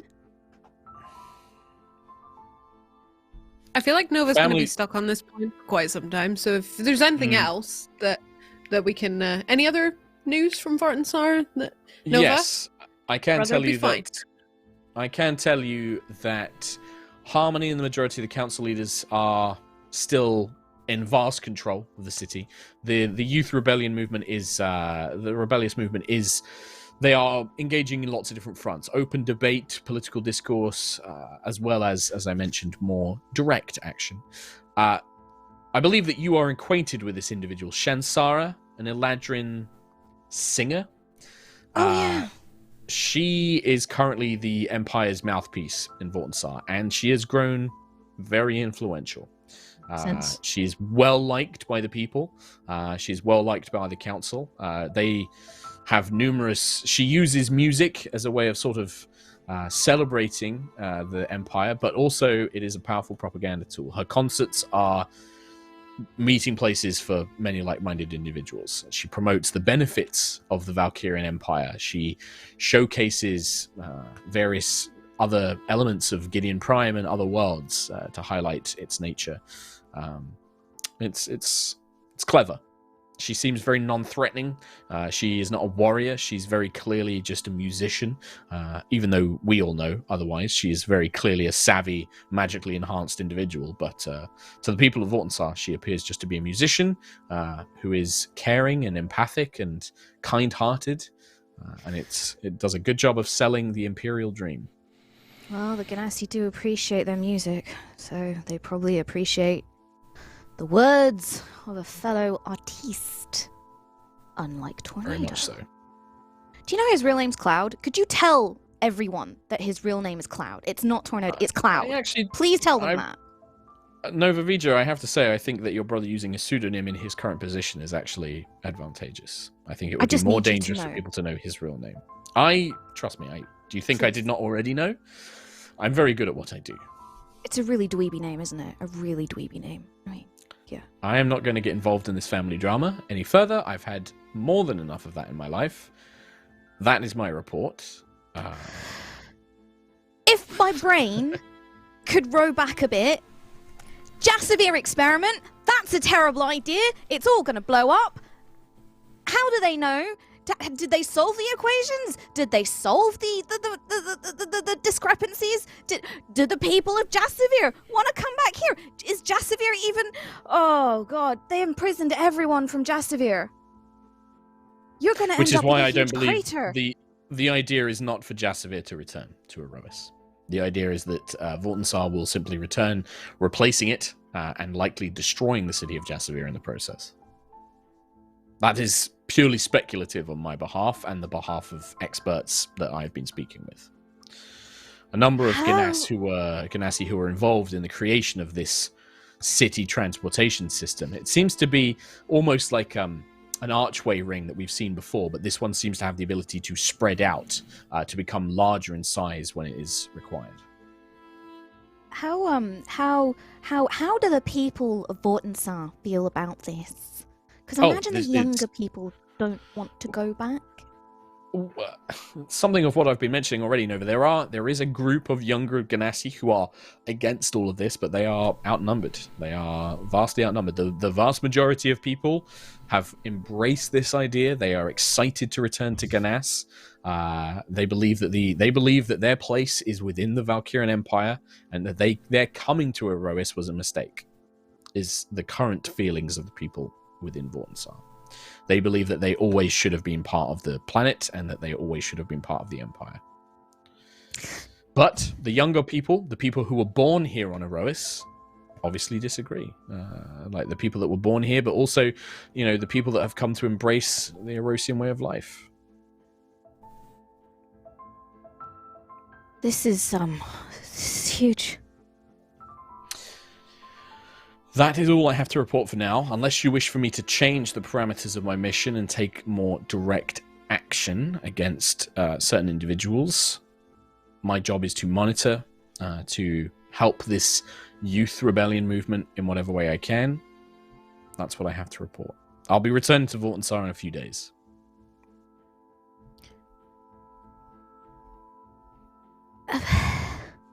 Help? I think, we need to figure out some direct plan of action to delay an event like this. But it's just dependent on what approach we wish to take. Indeed. Well, I will be in the city present should you wish to try and take any action.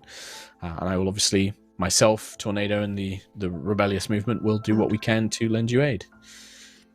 Norfin nods. She will go to leave, probably just put like a hand on Lucius's shoulder. He'll put a hand on top. Just like squeeze it gently. Could you tell my brother that I miss him and I love him and I'm proud of him? I will. And with that, Norfin will leave. Be careful of the gorillas. Oh my god. She just whispers, I will.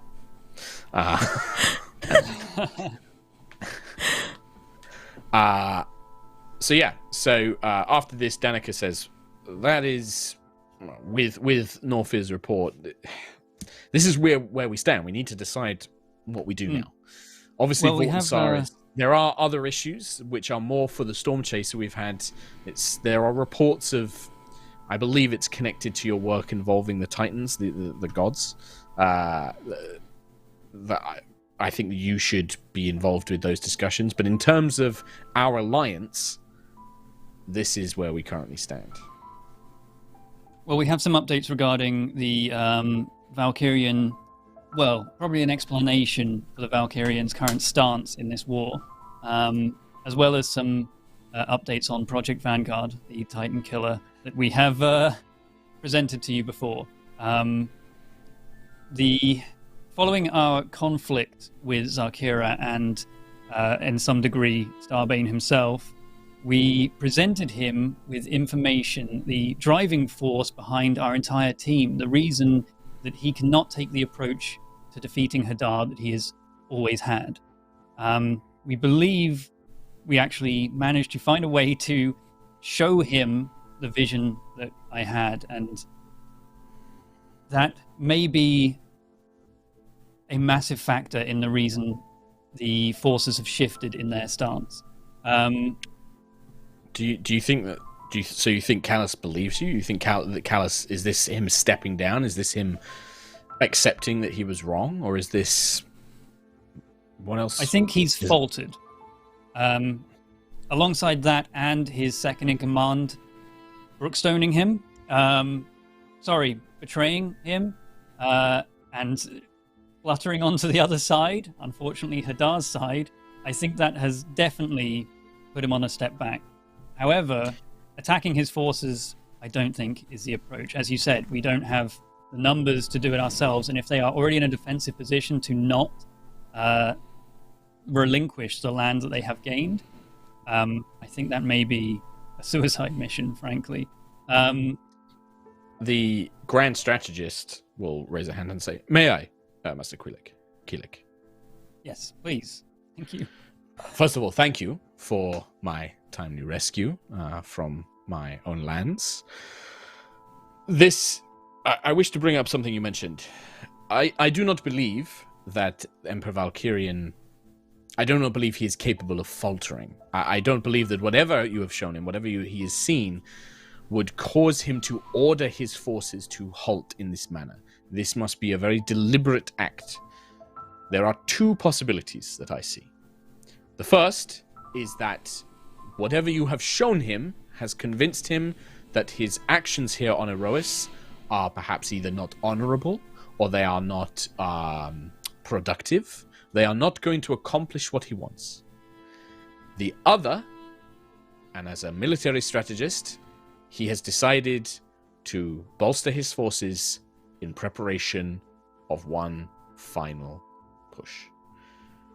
Often we see with grand armies like this, especially before a force of significantly more power, they will pause. They will take a moment to reinforce, to take on a defensive nature as they gather their main strength to break through an enemy's defenses.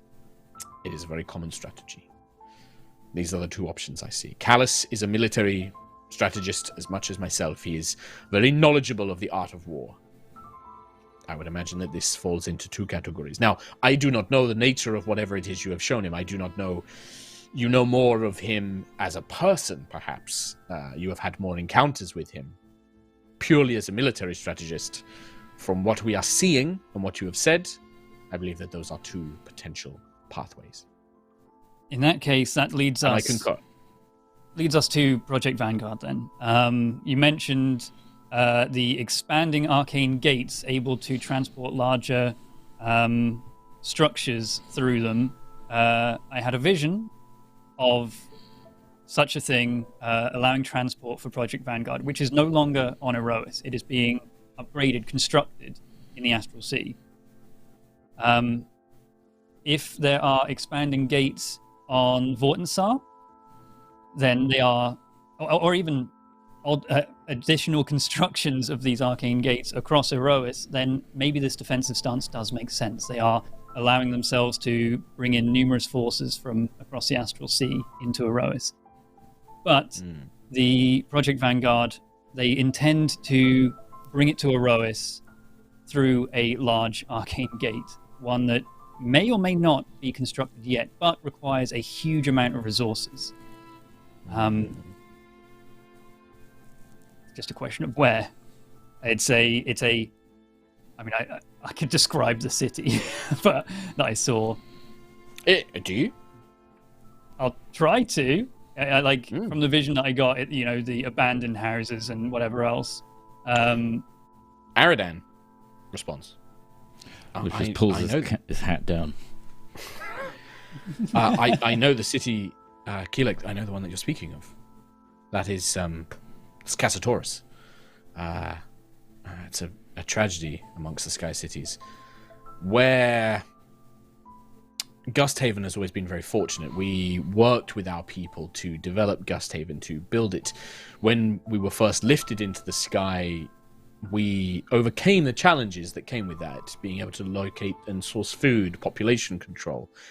I understand Horizon had a darker history with such matters, with the ruling elven royal nobility going down a darker path, and Danica just sort of like nods at him.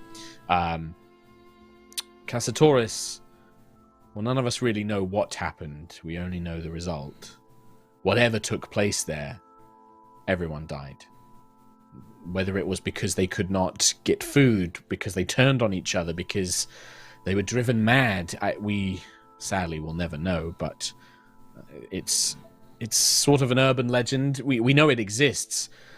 Cassatoris doesn't follow a regular pattern on the air currents of Aerois. It meanders. It roams aimlessly, at random, it seems.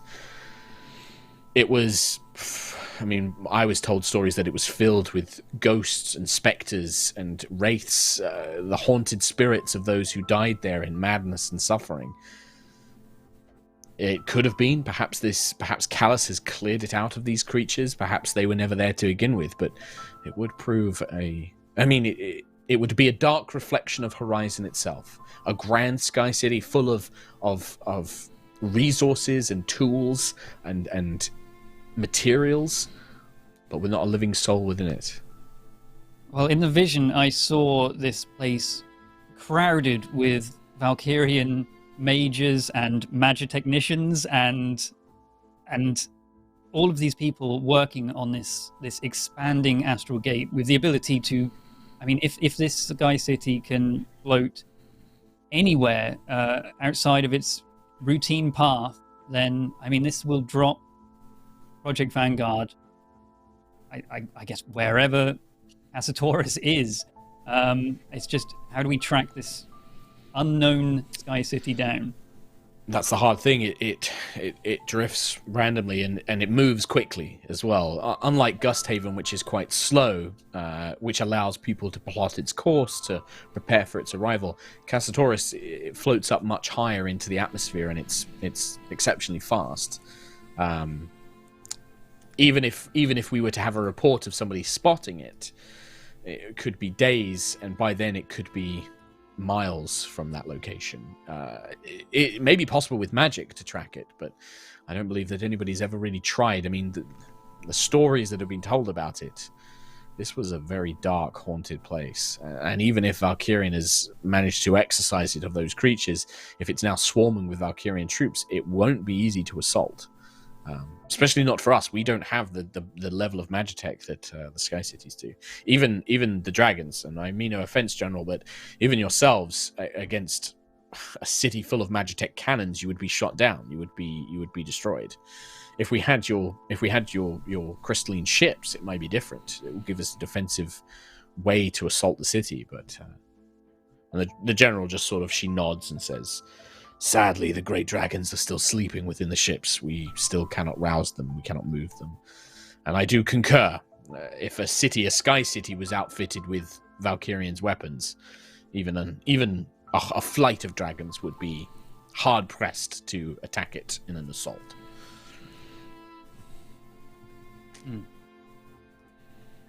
Okay. Well, the other additional Project Vanguard news is that I've managed to procure what I believe to be the sigils to take us to the Astral Gate right next to Project Vanguard, out in the Astral Sea. I don't believe we can use this with any... leans in. Really, Keelik? I have. Now, again, out in the Astral Sea, far out from Aerois. I don't believe we can use this with any standard with teleportation circle, but if we can procure ourselves an arcane gate, we can go straight to Project Vanguard's construction site. Perhaps, if I may, make a suggestion? Mm-hmm. Procuring an archway, legendary things, there are records of one still being located here on Aerois, but our enemy has built them. Why can't we? Why could we not build ourselves an archway? It was accomplished by our forebears in the ancient past. We now have knowledge and magitech that we did not have before. I would certainly like to attempt it. I mean, we also have an idea of where one is, the one that took us to Aegis 5. I mean, deep underwater, but we know where it is. Well, also, was it still intact? I don't think it is. I was going to suggest it was though, destroyed when you left. I think Vortinsar. kicked it. Yeah. I mean, Vortinsar just created a gate, right? And Norfir, our agent on the inside, knows it's completed. So could she, perhaps, or the Seekers, or my brother, get some blueprints or intel on how they made theirs? It would certainly expedite the process to have working knowledge of how they've constructed theirs. It would certainly wherever we make it, though, we have to make it somewhere safe because, well, a gate works two ways, right? If we have been able to spy and find sigils for other gates, if people find out about us constructing one for ourselves, they might be able to, find our runic sequence as well. I thoroughly concur. I also do not imagine we will be able to make an archway of significant size. Small enough for a team of specialists, perhaps a small military force, but nothing more than that. Therefore, we would need a group that could assault these places that we wish to travel to. We would not be able to send vast amounts of troops. Gee, I wonder who those people could be. Yeah. 5 or 6 people. Who are they thinking about right there? Who are they thinking about? No thanks. Ayla, you got anything to do? I think if we construct it in such a way that the runic sequence to take us back to ours is complex enough, ever-changing, that they can never track us down, we could break into their legendary transport system. We could also build our gateway. If we built it, we could destroy it. Once you have accomplished this mission, we could simply destroy the gate afterwards. Could we build it so that it has like a metal iris that comes down when you activate a security protocol, and then it closes it up? I do not believe that such a device would work. The nature of the transportation would simply dissolve any sort of defensive layer that you would place upon it. Once the transportation is activated, the power surge would destroy such a simple material such as steel or metal. We build it over a volcano. It's only active when we want to go through it. Yeah. And when it's inactive, and when we're not going through it, it shoots people into a volcano. I'm going to stop talking. I've done enough. It is certainly an idea. To build it in a inhospitable location would be powerful indeed. Or perhaps you could, hello. He lifts his hat up a little bit. The gate could be purposefully partially created so that a section of it could be removed when inactive and put in place when active. It can be, yes. There will be complications with such a system, but it is not impossible.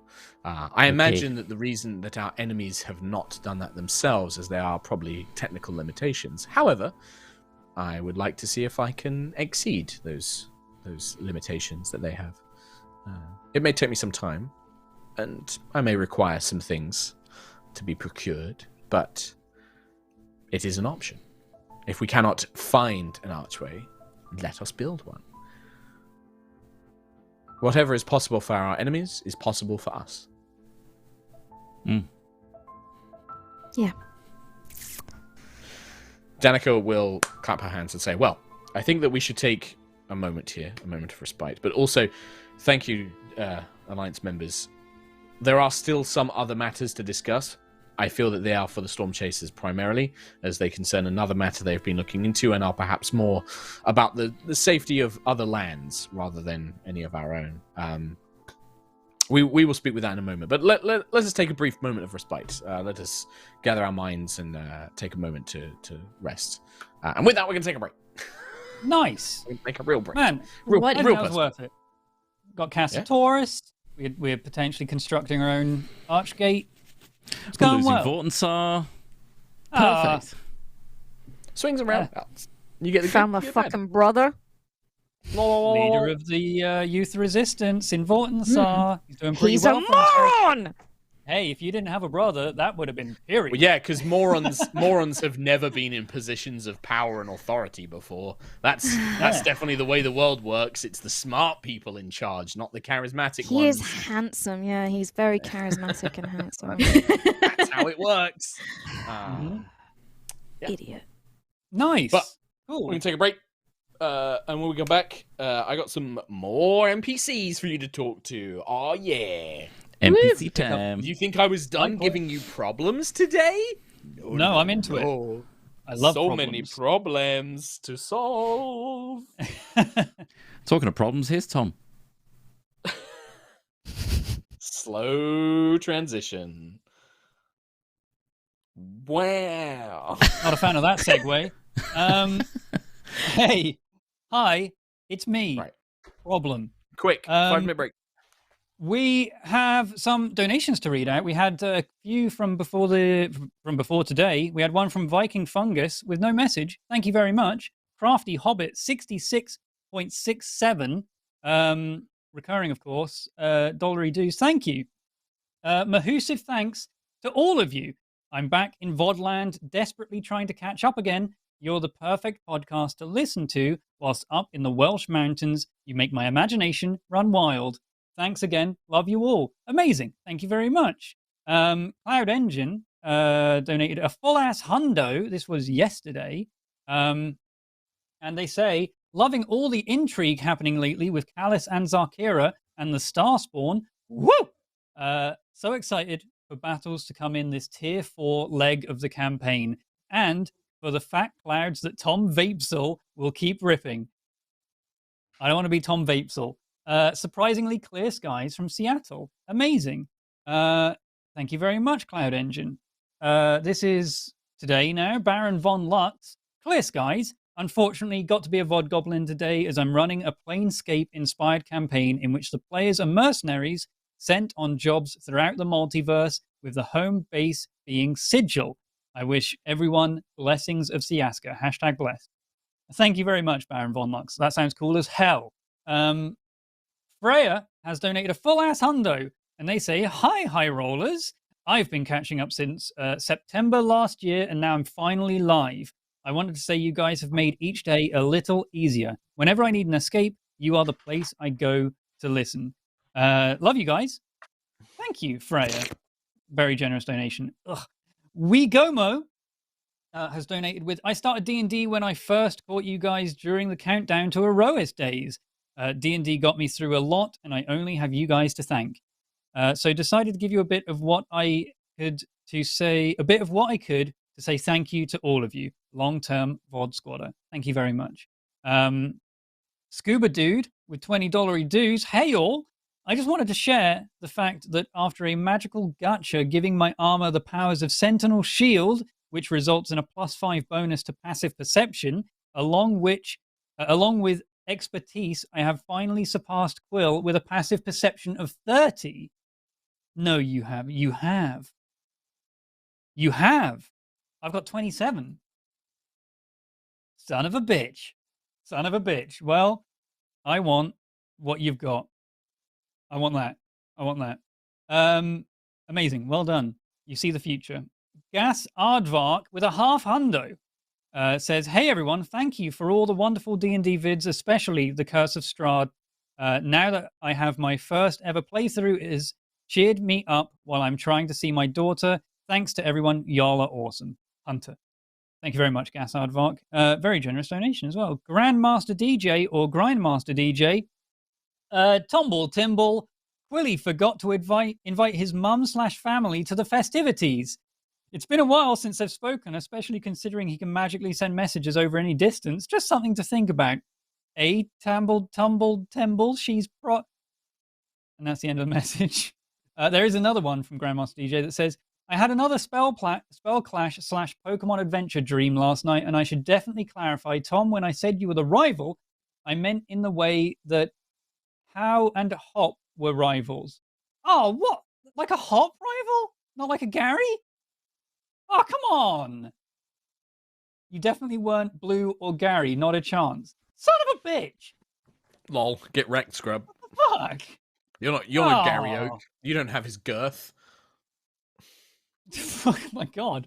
Wopty Wop has donated with, "Hi rollers, love the show. Question to Mark regarding the power of wish. If Lucius used his wish spell to have Zarkira wake up with egg on her face every day from now on, would that work?" No. Quill, ask what would happen / how she would react if you were to do it. Yeah, could I ask the Eye of the Storm what would happen if wish worked if Lucius asked for Zarkira to wake up with egg on her face? What would her reaction be? But every day. Every day. You would be trapped in an eternal... Because you would have to see every day that Zarkira lived with egg on her face played out for you, and that would be your eternity now.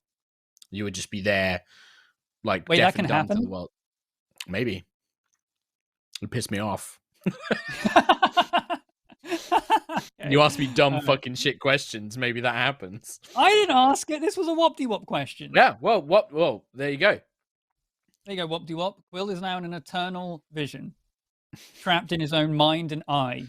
If Thanks, if I can't monkey's paw the wish, I just monkey's paw the quill eye. Yeah, that's fair. Breaksec has donated a quarter hundo that says, "Thank you all for what you do. Found y'all at the start of the pandemic and are so inspirational. Hashtag stand with Ukraine." Thank you very much. Yeah. Hey, also, eternity. before everyone comes back, just a reminder that Patreon, there is a studio update going live at 8 o'clock today. It's a 20-minute Patreon update. 3 days of tech, of truss, of building, putting the curtains up, of setting up the GigaChad PC, lights. Let me tell you what's going to cameras. happen. Tom, there's a lot in there. Go on. Let me tell you what's going to happen.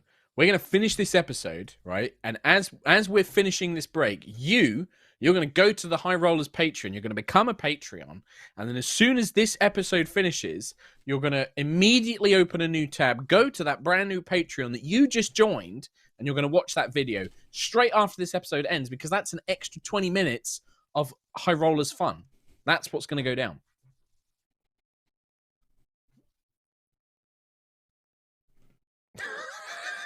There you go.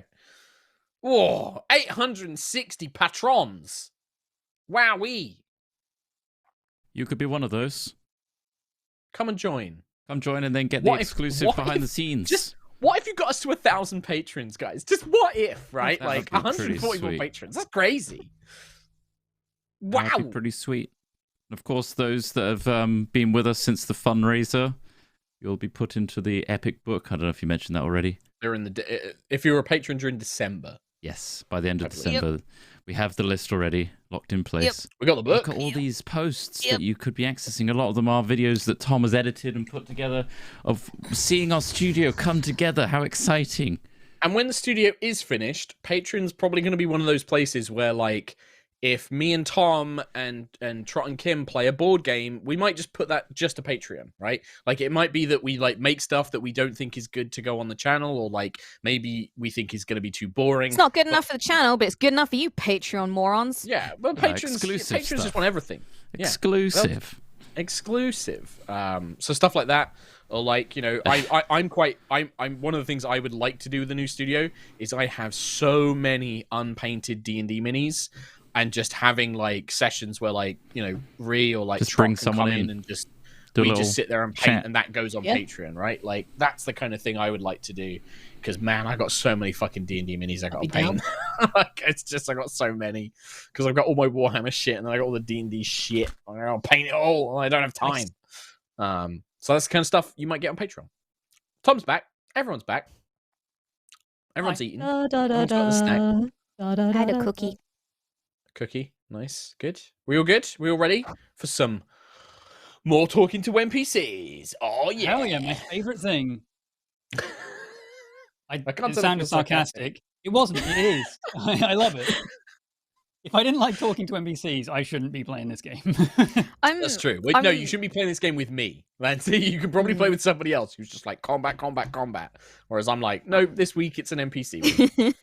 I love it. Hi, I love Kim. it. What are you going to say? I'm so annoyed about this Jasavir experiment thing. I'm so annoyed Why? about it. Why are you so annoyed? Just am. Just am. Why? Just am. What's the problem? Just I don't know. I'm annoyed about it.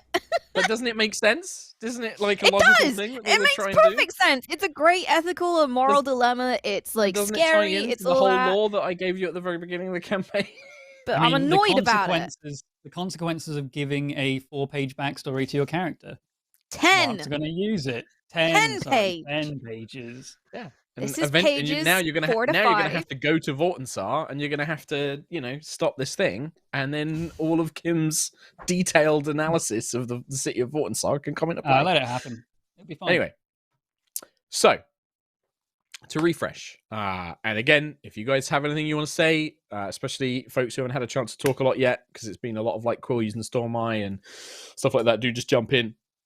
But you are currently in the War Council room of Horizon with Danica and Rain.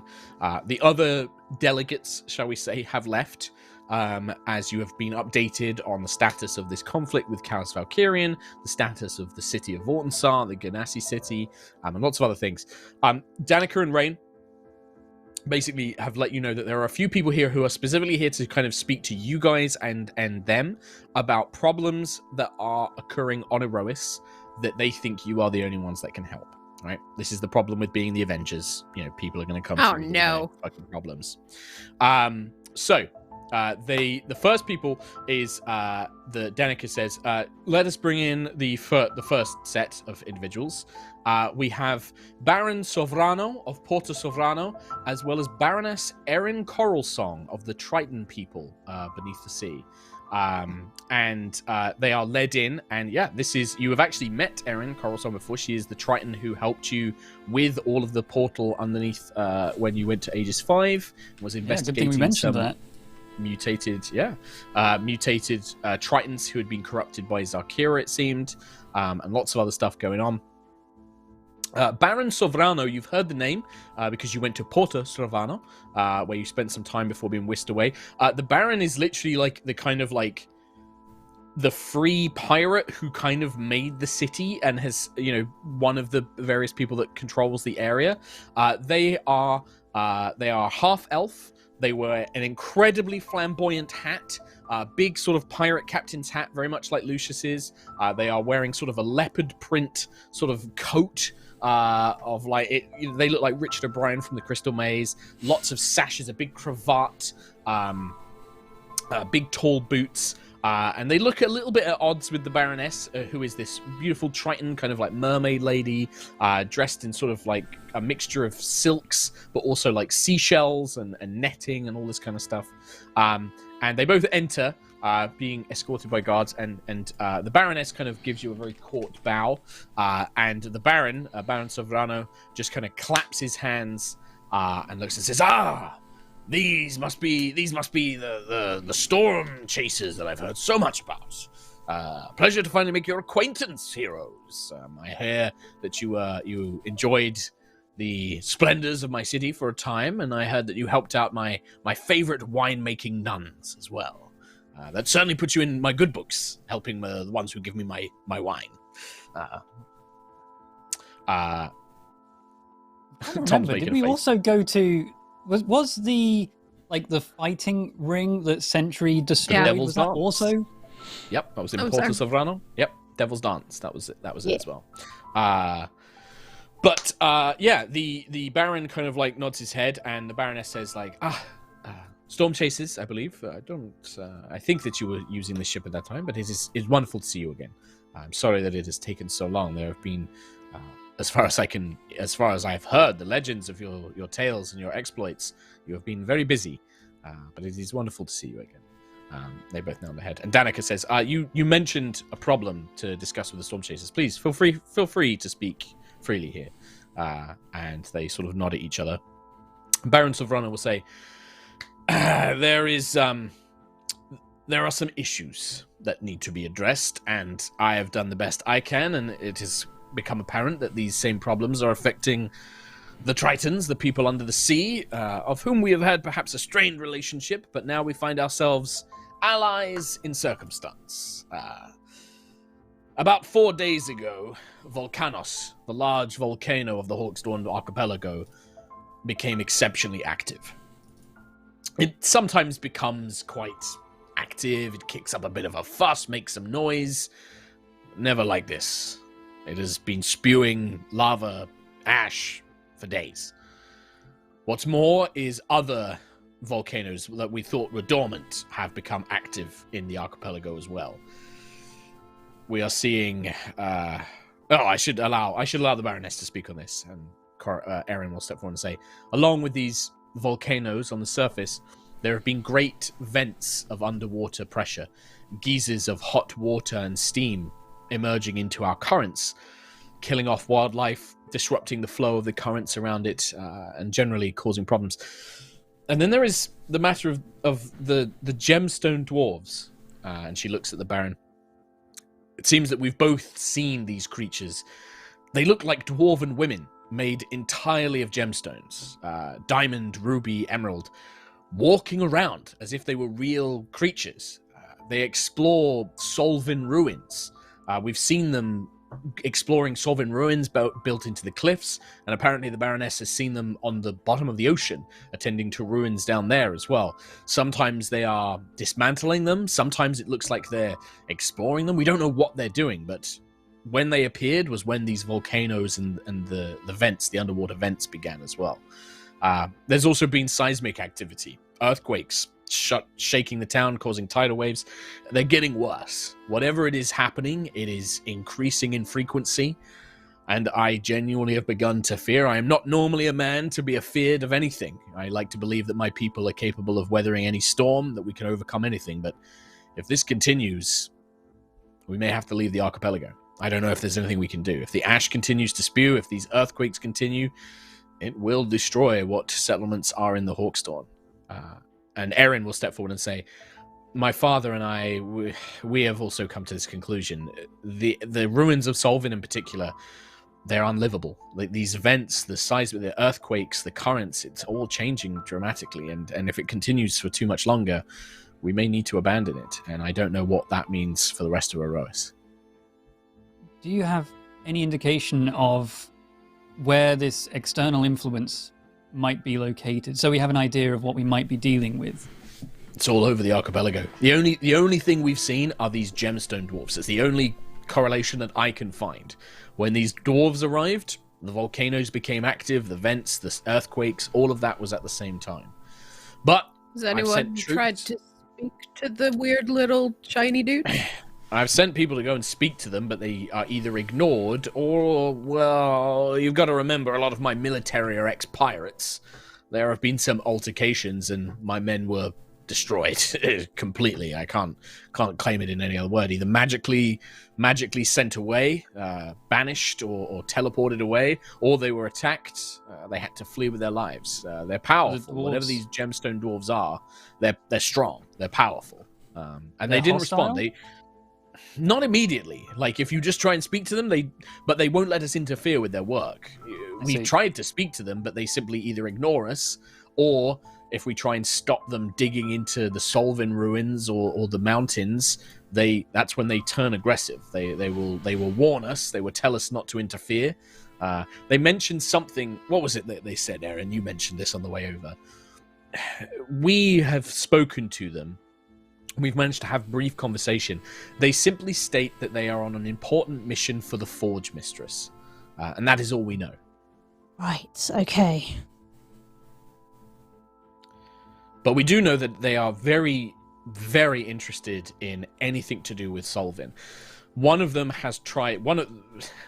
Several of them have approached Triton and Hawksdawn traders and have handed over immense amounts of diamonds, rubies, sapphires to buy Solvin relics. They are buying them in vast numbers. Is it any kind of particular relative? Is it relic? Is it weapons, armor? Weapons, armor, things that we don't understand, parts for machines or construct. We don't know. We don't know what they do, but anything. Pretty much anything that they can get their hands on. Crystals, weapons, all sorts. Go and beat up little gemstone dwarfs till they tell us what they're actually doing, maybe? Well, that's what I think you should do, indeed. You're the Storm Chasers. You've fought off creatures and dragons, and you've slayed gods, I've heard. Erin is just like, I disagree. I think these dwarves are willing to speak as long as we don't interfere with their work, but I think that maybe they will speak differently to you. You clearly have a much more involvement in the gods of this world. Maybe they will respond differently to you. I think we should speak with them. The Baron thinks that you should go and destroy them and stop whatever it is they're doing, which may work. We don't know if they're directly responsible, but the timing is awfully convenient. There's 2 parts to this. Part 1. We go and Quill tries to talk to them. Part 2. They don't talk and I hit them. Win-win. I like this woman's plan. I like you. You're a smart one. I'm great. I think actually, it's not so much Quill who should go and talk to them. I think it's Sentry who should go and talk to them. The last time we were at Volcanus was, after all, to see the Prime. And if there are Forge Mistresses, etc. being involved, is there a chance they're rebuilding a Prime or more constructs? Maybe. The volcanoes are all active again. Maybe they're being used. If there's vents coming out of the ocean, maybe the forges have been restarted. Valor. Gathering relics from Solvin as well. I mean, yeah, I'll look to Valor and also, like, is there any indication of Titan influence here? Velena, for example. Yeah, Velena, yeah. Valor will lean in and say, I've not been able to locate where her demiplane is, but Velena was the steward of Solvin. She was when long ago when Aerois was one continent, Velena was the steward of the domain. It's her lands. When I was going to start researching where to find Velena's demiplane, Solvin, the Hawksdawn Archipelago is going to be my first location to start searching. But I don't imagine it will be deep in the earth, which probably means deep underwater or within the mountains where these volcanoes are active. It'll be somewhere around there. I mean, crystalline dwarven women, to me, it definitely must be something related to Velena. I've gotten the feeling that she does want to speak with me, but I still haven't been able to locate her just yet. But it could be that maybe these crystalline dwarves may be able to lead us to it. They may be able to take us to the demiplane, or we may be able to at least follow them. If we can find some, track their movements, maybe they could show us where they're going. If there's anyone they'll answer to, it's the leader of the Guardians and the Prime herself. I think so. I think Velena would... Well, and Solvin was your home, Sentry. I think, if nothing else, this is obviously important to you as well, but Velena was the patron of your world. I think that she definitely would respond to you, and I imagine that these crystalline dwarves are very likely to do so as well. Not that I'm sure that they will speak with all of you, but I think Sentry's presence would be good for such a thing. Yeah. The Baron will say, "This is all very nice. Very lovely. I'm glad that you seem to have all the answers. But I do want to press upon you that if this is not dealt with soon, these disasters are only going to get worse. More people are going to lose their homes or potentially even die. my people are struggling. These nature is one thing that we can't really do a lot about. Even the druids that we have access to say that they can't affect these earthquakes. They can't change these. The volcanoes are beyond their control. They're too powerful. So, are you going to help us? I guess is my question. I'm just going to come out and say it. Will you help us? Was there any indication there was other people that were going to be presenting? Danica looks at you and says, like, there are two other groups that wish to speak with you. Well, for the sake of Solvin, I'd like to help. We just need to plan when we can help people. We'll hear everyone out, make a solid plan, but we want to help. Erin will nod and say, I knew you would. But I have said to the Baron, we will work together. We will do what we can to aid one another, to try and give you as much time as we can. I think that I must concur with the Baron that if this is left too long, however, both of our people will suffer. But we will buy you what time we can. I think one thing, because we will help, it's just a case of when. One thing we could definitely use your expertise in is going underwater, because I feel like that's where we're going to have to go, so we'll need your aid in that at least. Of course. Azari will mention, this may be a good opportunity if you were intending to go beneath the waves, to test a system upon the Storm Chaser, system that I've been working on for our upcoming and inevitable matters. Intriguing. I believe we were asking for upgrades to traverse the astral sea. Indeed, indeed you were. Yes, and this would be a perfect test. The system is basically a sort of magical barrier pressurization system to create an environment, a breathable, livable, functionable environment upon the Storm Chaser. As you have expressed that you do not wish to change the aesthetics of your ship to keep the open-topped sailing ship motif rather than the more sort of elegant enclosed space of Valkyrian ships.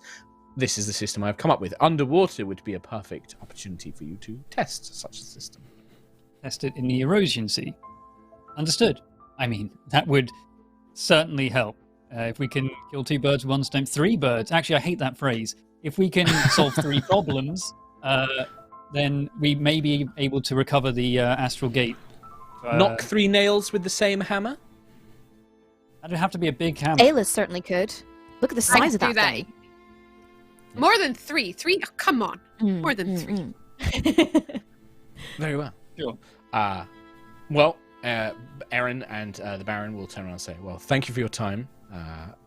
Reach out to us. As soon as you need our aid, we will be in the Hawkstorn Archipelago. If you come and speak with the Baron, we will ensure that we have emissaries who can communicate with the other Tritons. But I hope you can help us. We need it. You will most likely be hearing from me specifically. Just listen out for clear skies. Very well. Thank you both. Thank you, Danica of Horizon. And Danica just sort of nods. We should see you're very popular people. I believe that we have... who is it, Rain? Rain pulls out a scroll. Yes, rather an odd one of this one. She seemed very nervous about coming up to Horizon. We received a communication from somebody apparently you know, Storm Chasers. Scaldi Ravenscar of Mirskir, priestess of Kalara, reached out and wanted to speak with you. Was I dead? No, yeah, Quill, you were briefly.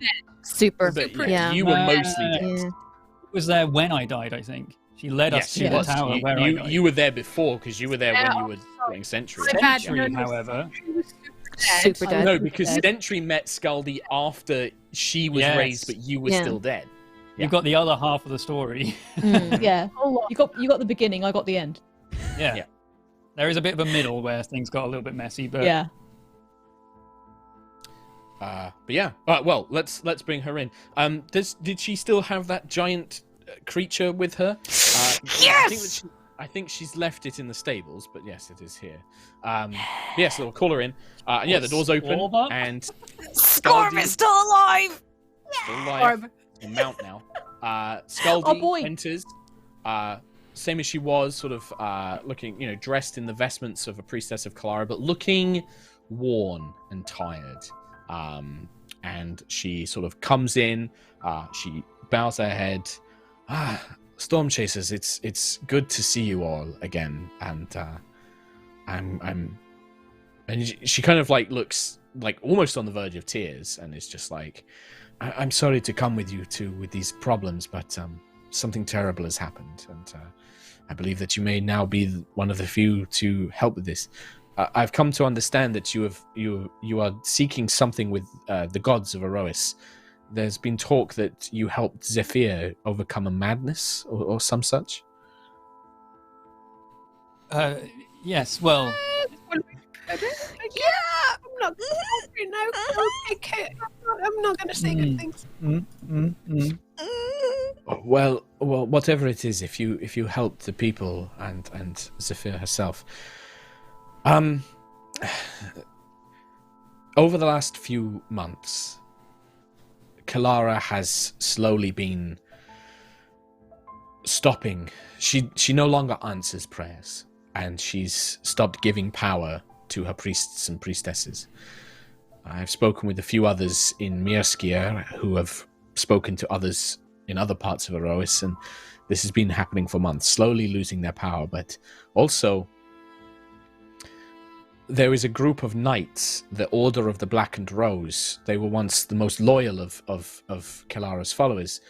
They've been going missing from all across Aerois over these months, just walking away and leaving to go somewhere unknown.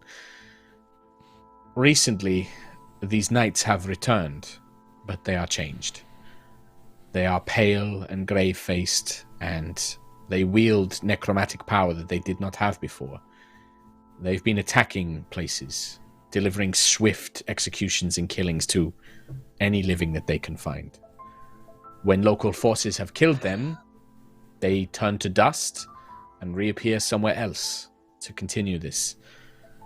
Survivors have reported that these knights openly weep. They cry and mourn as they do this swift killing, and they whisper comforts that they say something that the grieving lady is saving them from a worse fate. They leave black roses on the dead. What the fuck? People have started to call them grief knights, or I don't know what to do. I no longer hear my goddess's voice, but I know that these knights are connected. They must be, and they once had a headquarters, a base of operations. The knights. I've learned that much. On the continent of Jakesh, there is a place called Nightbloom Hold, which is where the knights trained and where they underwent their initiation rites. I don't know if the knights would still be there. From what I hear, they travel to many places, but maybe there are some clues of what happened to them, or what has happened to Kalara there. I heard that you helped Zephyr. I hope that you can help Kalara. Wow. Well, firstly, I want to say thank you for having the courage to come and present this information to us. And also, I want to apologize for the last time I saw you. And to thank you for guiding the Storm Chasers across Mirskir. Oh, you don't need to thank me for it. No, none of that is necessary, Keelak. We have all heard the stories of what the Storm Chasers have been doing. We know that you are saving our world from these invaders, but also these other, whatever else is happening to our world. It seems that everything is falling apart. I grieve at what is happening to our world. I fear it is hopeless. So you are the only ones I could think of that still have a flicker of light to offer. Well, regardless, we owe you a massive debt for the help in Mirskir. Kalara, do you believe, or do you get the sense that she is no longer guiding souls through the astral sea? I don't know. She won't answer prayers, but when we perform funeral rites, I still feel that she is taking their souls, but I have no magical way of knowing anymore. I don't know. I don't know. We no longer have the ability to return the dead to life. Even the greatest of our priests, none of them receive magic from Kalara anymore. None of us are able to do so. Okay. Wow. Anyone else got anything? That's dark as hell. Yeah. Yep. Yep. You Set have my that greatest to condolences. the to-do Scaldy. list. Yeah, Nova's just writing this all down, and when she was writing that down, she's just like, Thank you, Sentry. The knights, they were a small order. There are not many of them. So it's not like this is some huge force or army that is roaming around killing everyone. These are, maybe 50, maybe less. I don't know the exact numbers, but in the comparison of things, it is a small number of these knights. But it is just the very manner of their being. They appear seemingly out of nowhere, and they don't torture or try to cause unnecessary pain. It's this grim swiftness. They simply march through, from what the survivors tell us, just trying to kill as many and as quickly as possible, as painlessly as possible. I fear almost as if it is Kalara is I feel that she maybe is trying to collect these souls or guide these souls, but as if she feels this need to do so quickly, as if I don't know, but can I just hug Scaldy? I'm just gonna hug. Yes. She sounds like she needs a hug. I'm gonna a hug. We hug. yeah. I mean, like even just like looking at her, like it's just like all the hope is just drained out of her. Yeah. Like it looks like she's mourning. Make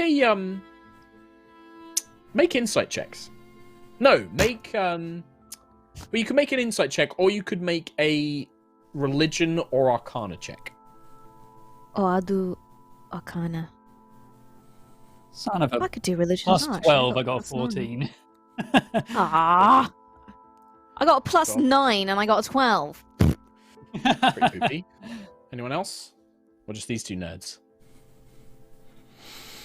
You can do an insight. I'm not skilled in any other things. Sure. I mean, no, Can I you get don't have advantage to. 'cause I'm I feel hugging her? like you have to. I mean, I'm not Nope. skilled in it. I rolled a 17, which makes it an 18 in insight.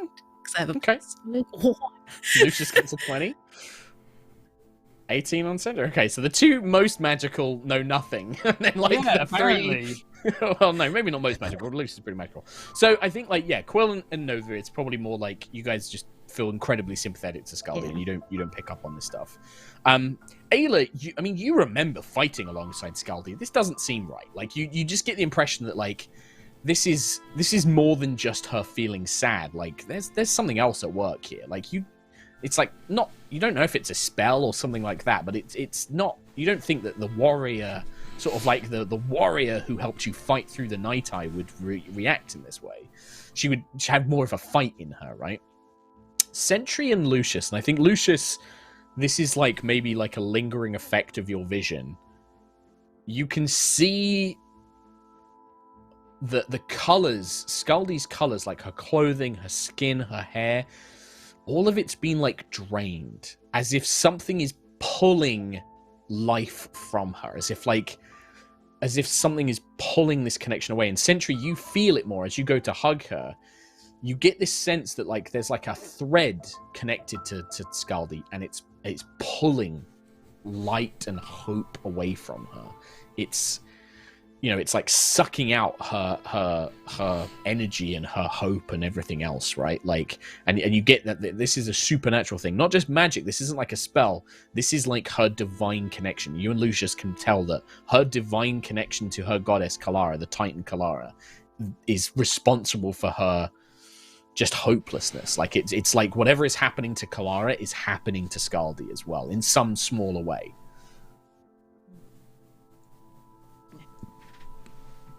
This is grave indeed. Thank you, Scaldy. Thank you, Lucius. This is more important than I believe even we realize. And Kalara, I mean, that's an importance to us specifically right now. and to be able to deal with this situation, I think, would benefit all of Aerois, despite you saying the small amount of followers. I don't know what you're... I know that you have... Whatever is happening, I know that there must be something more to it, but... I just know that you have so much that you must do for the world. And I don't want you to think that...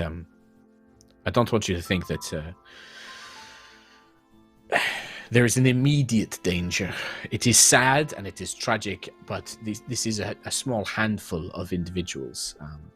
But it is just they are having a greater effect on Kalara's worshippers as well. But if you think that this is... If you can help, then obviously I would be forever in your debt. If you can do something. Vala will sort of look over at you all and say, I believe that this will help with what we've been doing. Again, very much like Valena, I believe I can break into Kalara's demiplane. I believe I know how, and I know what needs to be done when we get there. It's been locating it that's been a difficulty. If I can come with you when you confront one of these knights, or maybe at this hold, this keep that they had, that may be able to guide me to wherever her demiplane is, but I think that we might need to investigate first. Maybe find some of these knights, these grief knights, or travel to their hold and investigate there first. But that might be the clue I need to locate the demiplane's location. Where is this hold? You said you might know where it is. Yes. Well, I don't know exactly where. I know that it is in Jakesh. There is thick, ancient woodland and jungle there. And Nightbloom Hold, the Order of the Blackened Rose, they were famed for their wreaths of black roses, natural black roses. They only grow in Jakesh. It must be there, somewhere in that valley, in that woodland, is where the hold must be. I don't think you can fly an airship, though. The canopy is thick and the winds are chaotic and wild there. But there are places to land, but you might need to explore it on foot. Is Jakesh Valkyrian controlled? I can't remember. Jakesh is pretty neutral because it's mainly like woodland and jungle. Like it's pretty thick. There are a few settlements there, but it doesn't really have like a government. It's kind of just like the archipelagos where it's kind of loosely controlled. It doesn't have like a formal government like Ziphen and Ziphenna and Giselle does. Very similar to Al Saraf in that regard. It's more of like a natural wilderness. A lot of people don't settle there. Yeah, it's you know, you can live there, but it's not easy, right? So people prefer to live in the other places. Okay, well, we can get into the specifics of how we solve this a little bit later, but for now, we can either find a knight roaming Aerois and try to locate Kalara there, or we can go straight to their hold, encounter more of them, sure, but we'll definitely get more information there. I think Rain will be sort of like scratching his chin, and he'll say, Miss Scaldi, do you know of the locations where these knights have appeared? Yes, I know some. I've been speaking with the other priests and priestesses. Could you give me a list? I don't know much about magic or necromancy, but if these creatures are, when they're destroyed, they vanish and reappear elsewhere, there must be some similar connection. There must be something from which they are anchored to. And if we are talking about Kalara, it would make sense that they are connected to places strong in Kalara's power, graveyards or similar, or temples. It may be that we may be able to at least give you an idea of where one of these grief knights might reform or perhaps appear, if we can begin to figure out a pattern. I may be able to help you with that. We have seen one before. Yeah. Like a long time ago near that tower outside. When they were an order, when they were a blackened Order of the Blackened Rose, yeah, Knight of the the one we Blackened saw, Rose. like how armored was this guy? How terrifying was this guy? Well, I mean, when you met them, you were like level 4, so probably quite scary when you met them. I mean, he nodded to us and like we waved. Yeah, he was on a horse. He was wearing full plate armor. They have like a mantle of like black roses, like around their shoulders. Full helm. They carry a lantern in one hand, or at least like on their belt, and then I think they had either a giant two-handed sword or a polearm of some kind. I mean, they look like formidable warriors for sure. Yeah. And if Scaldy's saying that they also now have necromantic power, like, yeah, I mean, these guys are probably going to be pretty bad news.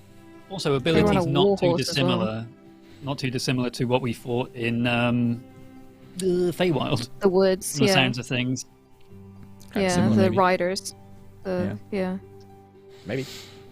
He had a warhorse as well, so Woohoo! Well, we will, Miss Scaldy, you should stay in Horizon for a little bit of time. I know you are probably tired from your journey. We will make sure that you have fine accommodations. Please try and get some rest. And we will let you know if the Storm Chasers have any more questions. We will bring them to you to inquire. But please, like, we have temples to Kalara here. You are more than welcome to them. And Rain will sort of nod, and I think Danik will say, like, I think that she should have some rest. You do have at least one more group of guests to speak with as well. On the mention of mentioning the temple to Kalara, how does she kind of react to that? Does she kind of seem hesitant about going that way, or like? I think that she just seems sad. I don't think it's like she seems more hesitant.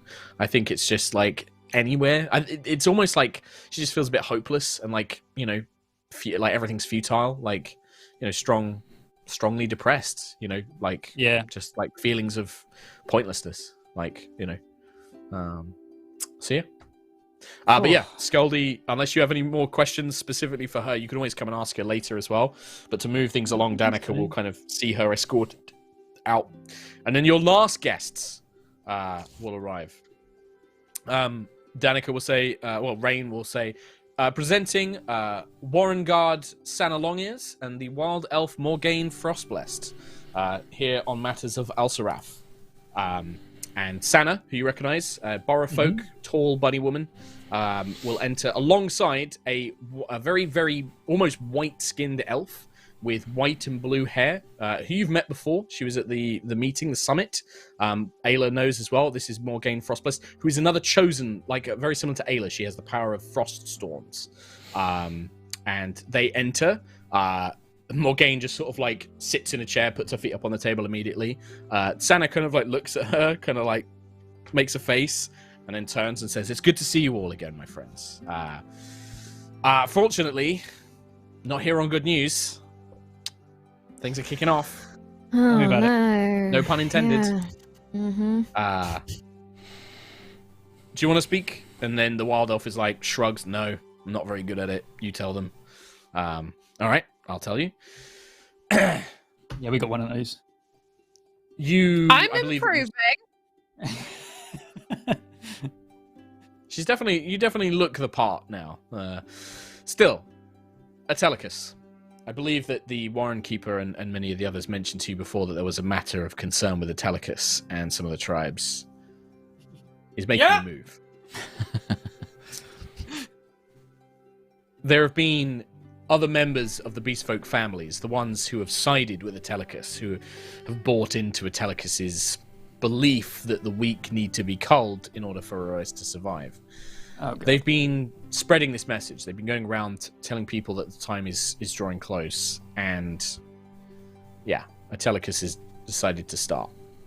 3 beasts have been unleashed on Alsarath. A beast of the land, a beast of the air, a beast of the sea. These things are enormous. Gargantuan beasts imbued with elemental powers, commanding lesser beasts, ravaging destruction.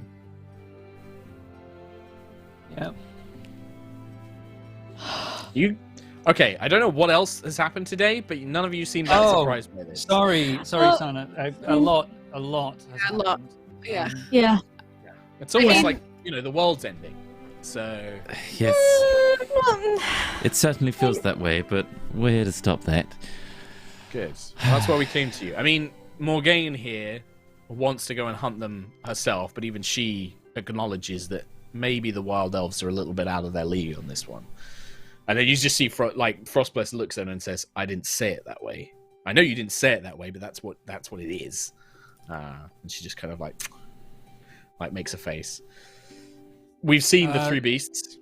They're currently rampaging all over the place.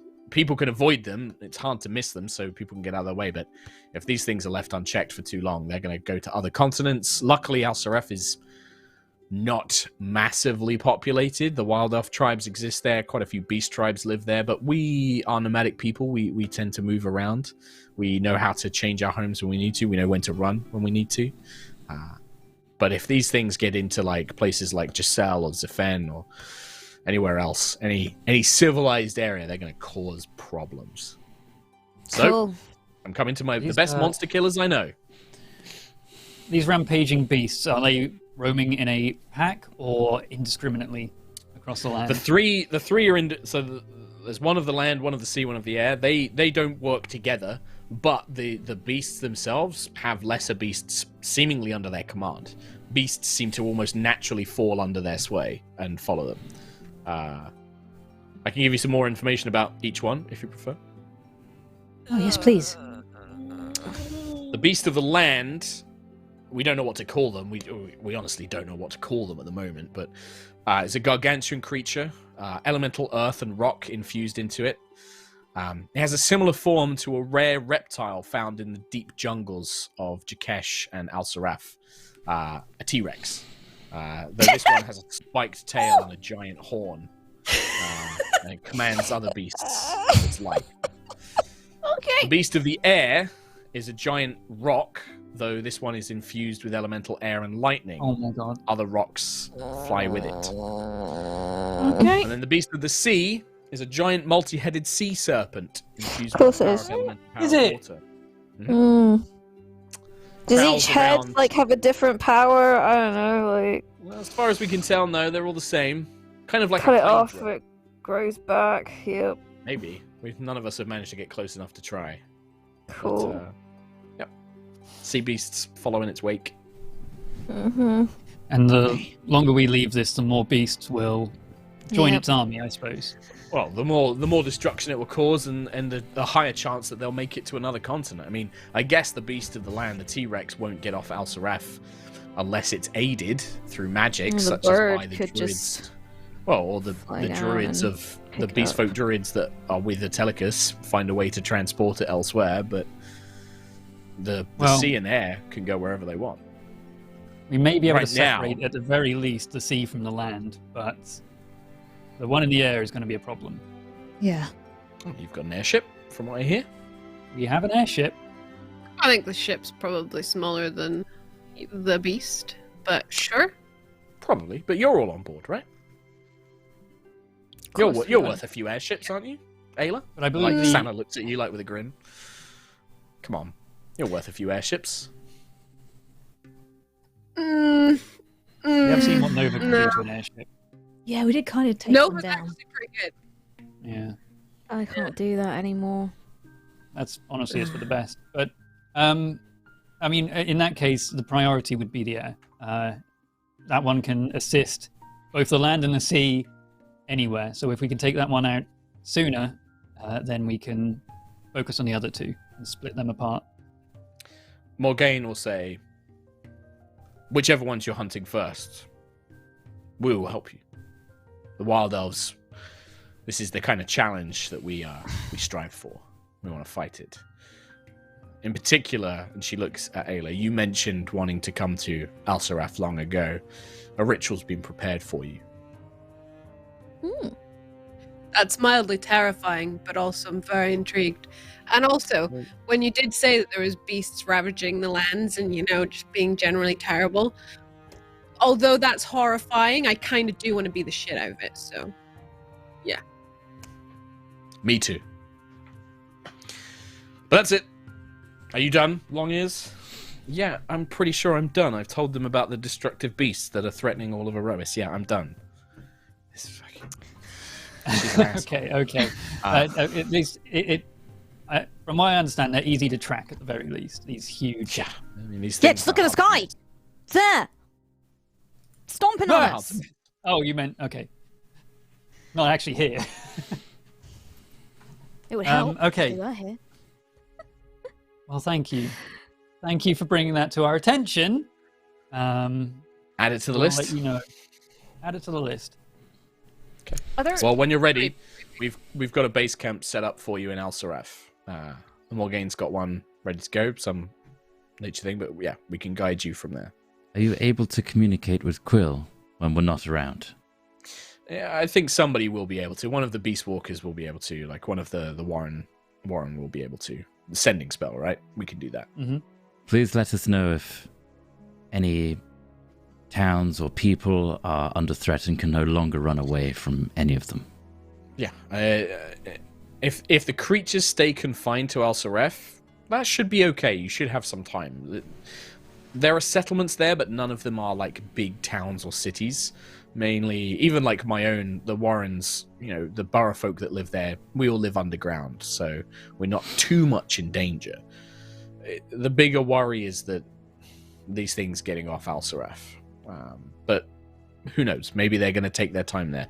From what we've been able to gather, Telecus, these three are maybe sort of Telecus's opening act. This is Telecus kind of sending his message to the world.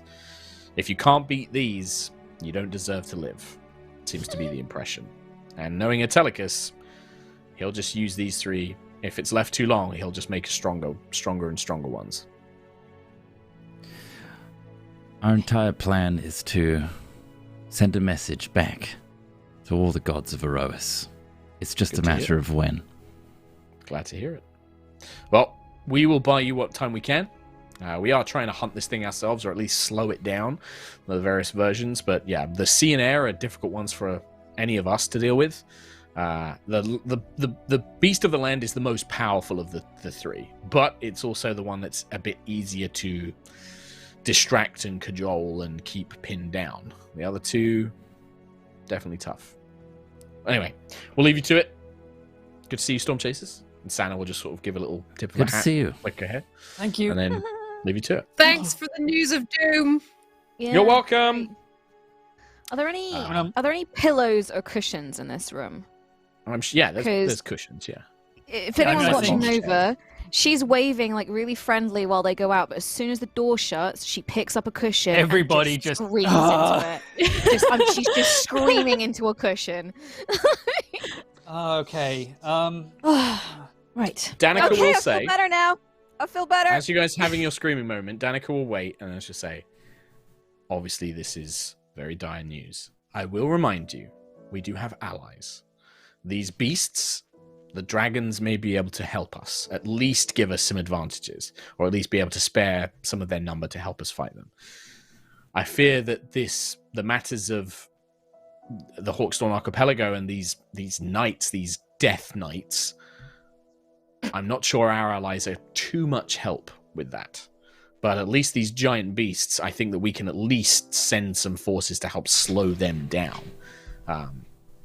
But don't forget you have allies in all of this. We are any advice or any help that we can offer is here.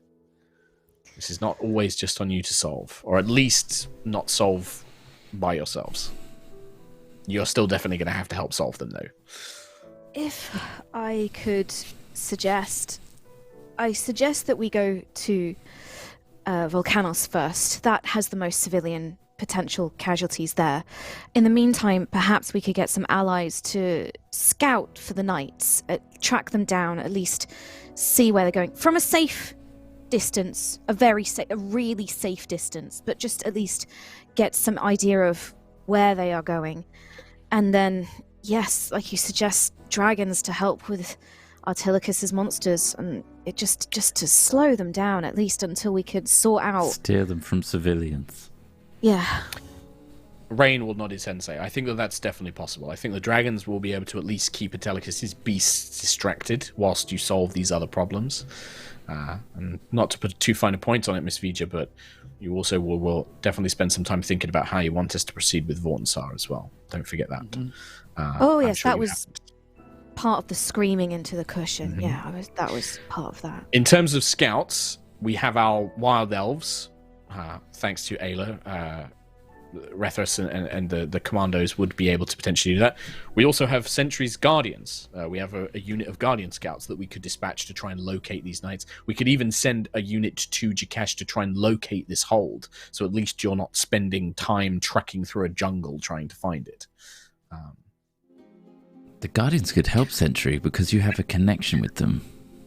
Would they be as susceptible to these knights as regular us kind of folk are? Given that you have a connection and they have the souls and the matrix and the stuff and the things, and maybe they wouldn't kill the Guardians the same way they'd kill us. Maybe they wouldn't. I imagine that Kalari's influence wouldn't reach them. I mean, certainly, like, if a Guardian dies, Kalara doesn't help with their soul in any way. We could send them to Maybe. Merskir. That sounds like a good plan. That sounds more Safe. safe than sending the Yeah. Wild Elves, yes. Okay. I can have the Guardian scouts dispatched to locate these. Do you want to locate their base, this Nightbloom hold, or do you want the scouts to try and locate some of these knights, or at least track them? We should at least try and find out where they're coming from. Who's sending them? I think going to the hold will probably be a good place to start. All right. I will have the Guardian scouts dispatched to Jakesh, and they will try and locate this hold, this keep, and then we will update you as soon as we know more. What forces can we send to distract these beasts? Gusthaven does have a number of airships, Griffin cavalry. We have the dragons. Some of the dragons would be capable of breathing underwater. They could distract the sea beasts as well. It's not my place to say, but if it were me, if we were able to help the Tritons with this problem with these volcanoes and the natural disasters, that may allow the Tritons to then help us against these sea beasts. They may be able to then allow us to buy more time, at least, until you can finish it off. I do have a feeling that yourselves and Danica, and I do not say this lightly, I feel that yourselves and Danica probably represent the most powerful individuals here on Aerois. These creatures, it's possible we could defeat them. If we send large armies, many adventurers against them, it's possible they could defeat them, but we would lose a lot of lives doing so. And I feel that those lives may be needed. On all the fun. You have that as well, Come on. Miss Ayla. Well, I'm in The agreement choices with here Nova. are entirely with you. I think the Hawkstorn Archipelago is the priority right now, especially such a large land, well, and ocean mass succumbing to Volcanos. We need to prevent that as soon as possible. What's more, we intended to go there anyway to recover this, admittedly broken and sentry-kicked arcane gate, or I've suddenly forgotten your name. Azaria. Azaria to research. And Look then on we can your create our own. face. So, I think, yes, Plus, that would be the useful. The Tritons to help with the big old sea monster would be super handy if we fix this quick. With our aquatic storm chaser at the front, after testing its capabilities. Test Even that, testing and then take that into battle. Oh, it's all lighting up, guys. Sorry, it's very doom and is. gloom, and I'm aware of that. I'm trying to keep the hype up so that we can just get through it, you know? It's helping. It is actually helping quite a lot. But in terms of the testing, Azaria, do you know of any potential problems we might encounter with these? Oh, yes. Many. Oh, you do? Good. Okay, great. Yes. What That is should why we we're avoid? conducting... Keelik, that is why we are conducting a test. Right. I love right, tests. Right. Of course, my studies, my process on the ship's upgrades would go considerably smoother if only I could examine Sentry's matrix. She just looks at Sentry with her veiled eyes and just this bright red lipstick smile.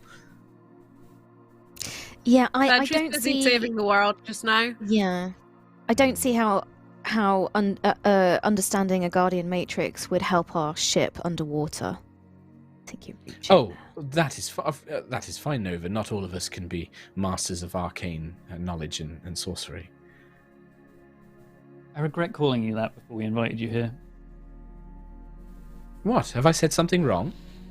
No. It's just I knew you'd latch on to the Master of the Arcane thing that I mentioned sooner. But anyway. Sentry off limits. What? Why am I off? Why am I off limit? Do you want to be investigated? You can be investigated. I just assumed you didn't want Azaria, Poking around. Well, she's just gonna look, right? Just Well, gonna I've Sentry. seen- look at it. Yeah. You've seen Well, how I it may was need to looking at the perform Twin some Star. slight magical investigations to understand. Sentry's it. busy. Sentry, come stand over Busy. here. Sentry, come stand behind Ayla. Come stand over Ayla, like behind Ayla. Come on. Come. I this way. love how you are all like Sentry's like okay, sure, and everyone else is like, no, don't trust the scary lady. I mean, you This saw is how helping. Like, we saw how the Twin Star looked when she was investigating that. It was torn apart. Like, Mhm. And that's my girlfriend's ship. You Yeah. know? yeah. Put it back together again. It's fine now. Oh, yeah, that's how it works. I don't with know. The air Guardians. conditioning doesn't work quite right. But yeah, come stand over here. It wasn't quite the same afterwards. It might be in one No. piece, but it's not quite the same. No. It Feels works weird. better now. She made it better. Yeah, huh? That's how it works. Right. Oh, So, God. before we finish the episode, just so I know, so that your dungeon master can prepare, Hawkstorn Archipelago, I think, is. When you want to to see. investigate the natural disasters with the volcanoes and the earthquakes, and Test the Yes. airship. what you assume is Velena's influence and potential Forge, demi-plane. yeah. Okay. Do you Also, have a we plan get to to Solvin. Is Yeah. the plan to go to Port Sovrano and like try and fight these dwarves? Are you just going to try and have Valor figure out where the demiplane is? Like, do you have like an immediate course of action, like a set sail for? Bleh. They seem to want to go to Solvin. Yeah, to go to the Quite a lot. underwater like remnants of Solvin, basically. Mm. Yeah, Okay. Mm. Don't know, but I feel the, like the Tritons. this maybe this is up to Sentry. Does Sentry want to go to Solvin? Yeah. Because I feel like there's a connection there. yeah. Yeah. Go straight there. Yeah. Okay. All right. Yeah, I mean, the city of Solvin doesn't fully exist, but a large chunk of it is basically become the new home of the Tritons, basically. So yeah, you can head Cool. there. All right. Cool. Well, with that, unless there's Dun, dun, anything dun, else dun. you guys want to bring up, Ah, that's the episode. Just more screaming into the cushion. that's Just- that, he says, Fun. dropping 3 apocalypse events on us. Well, They're 4 not if you're talking about the they're not Jasper apocalypse experiment. events. They're not apocalypse Mm. They're events. symptoms of an apocalypse. They are Yeah. symptoms of the level 20 D&D campaign that we're currently playing. Yes, they are symptoms of that. We're not level 20! What No, else you're level level 20 17. then? No, Animals of the you're close enough. apocalypse. You got no further. Artelicus's apocalypse riders. I don't know what are we calling these 3 monster. Yeah, just fucking I'll come up with cool names. Godzilla, Rodan, Mothra. Mothra. There you go. Hell yeah. Oh, that's really good, Mark. Man, you really pulled that out of your bum real quick. That's amazing. God damn. Well, thanks for that. Thanks for that. Yeah. Good Welcome. episode. Cheers. You're welcome. Well, you know, Oh. you kind of. I've basically just given you stuff that you were already going to do anyway. I've just made it more fun. Made it Yeah, more pretty interesting. much. It's You've all just of that, tied it man. into the Titans part by going, "Oh, you're gonna go here? Let's just do this." Oh, man, Yeah, the Order like of the off Black your Rose pop. thing, like the description of those just kept going. Like, Yep. oh my Yeah. god, oh my god. Oh, the goth in my me was God. like, yes. Yeah. The player in me was like, oh god. Yeah.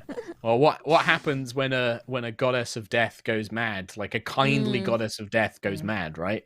Well, they're Mm. like, well, better Yeah. hurry up and get everyone dead so I can look after their souls. Yeah. You know? Yeah, you helped Zephyr, didn't you? Helped. Yeah. It's like, I Yeah, love- yeah, yeah, helped. Yeah. We- Let's just we stand in front smashed of their face. Lucius so you can't see the armor he's wearing. That's fine. Nice. Nice. Very cool. Very, very cool. Very terrifying. Very cool. Yeah. Very Next evil. Things are Walks on. escalating rapidly. You're gonna Got have these- to got these wait loose another ends, week. right? No. Yeah, you're see gonna have to the wait another week. No, next step. no episode next week. No. But you us should next go Fluffy and week- rock stars. Mr. Sam and the Dead Nuts live on tour. London, Manchester, Birmingham. Still tickets available. Make sure you go and see Mr. Sam and the Dead Nuts. See Trot and Ree playing music live. Playing our Doing a little bunch of cool hearts stuff. out. Yeah. They worked hard. They've been practicing hard. Go and see them. They have, yeah. Thank you. God, do they try hard. Thank you, Mark, for promoting our event.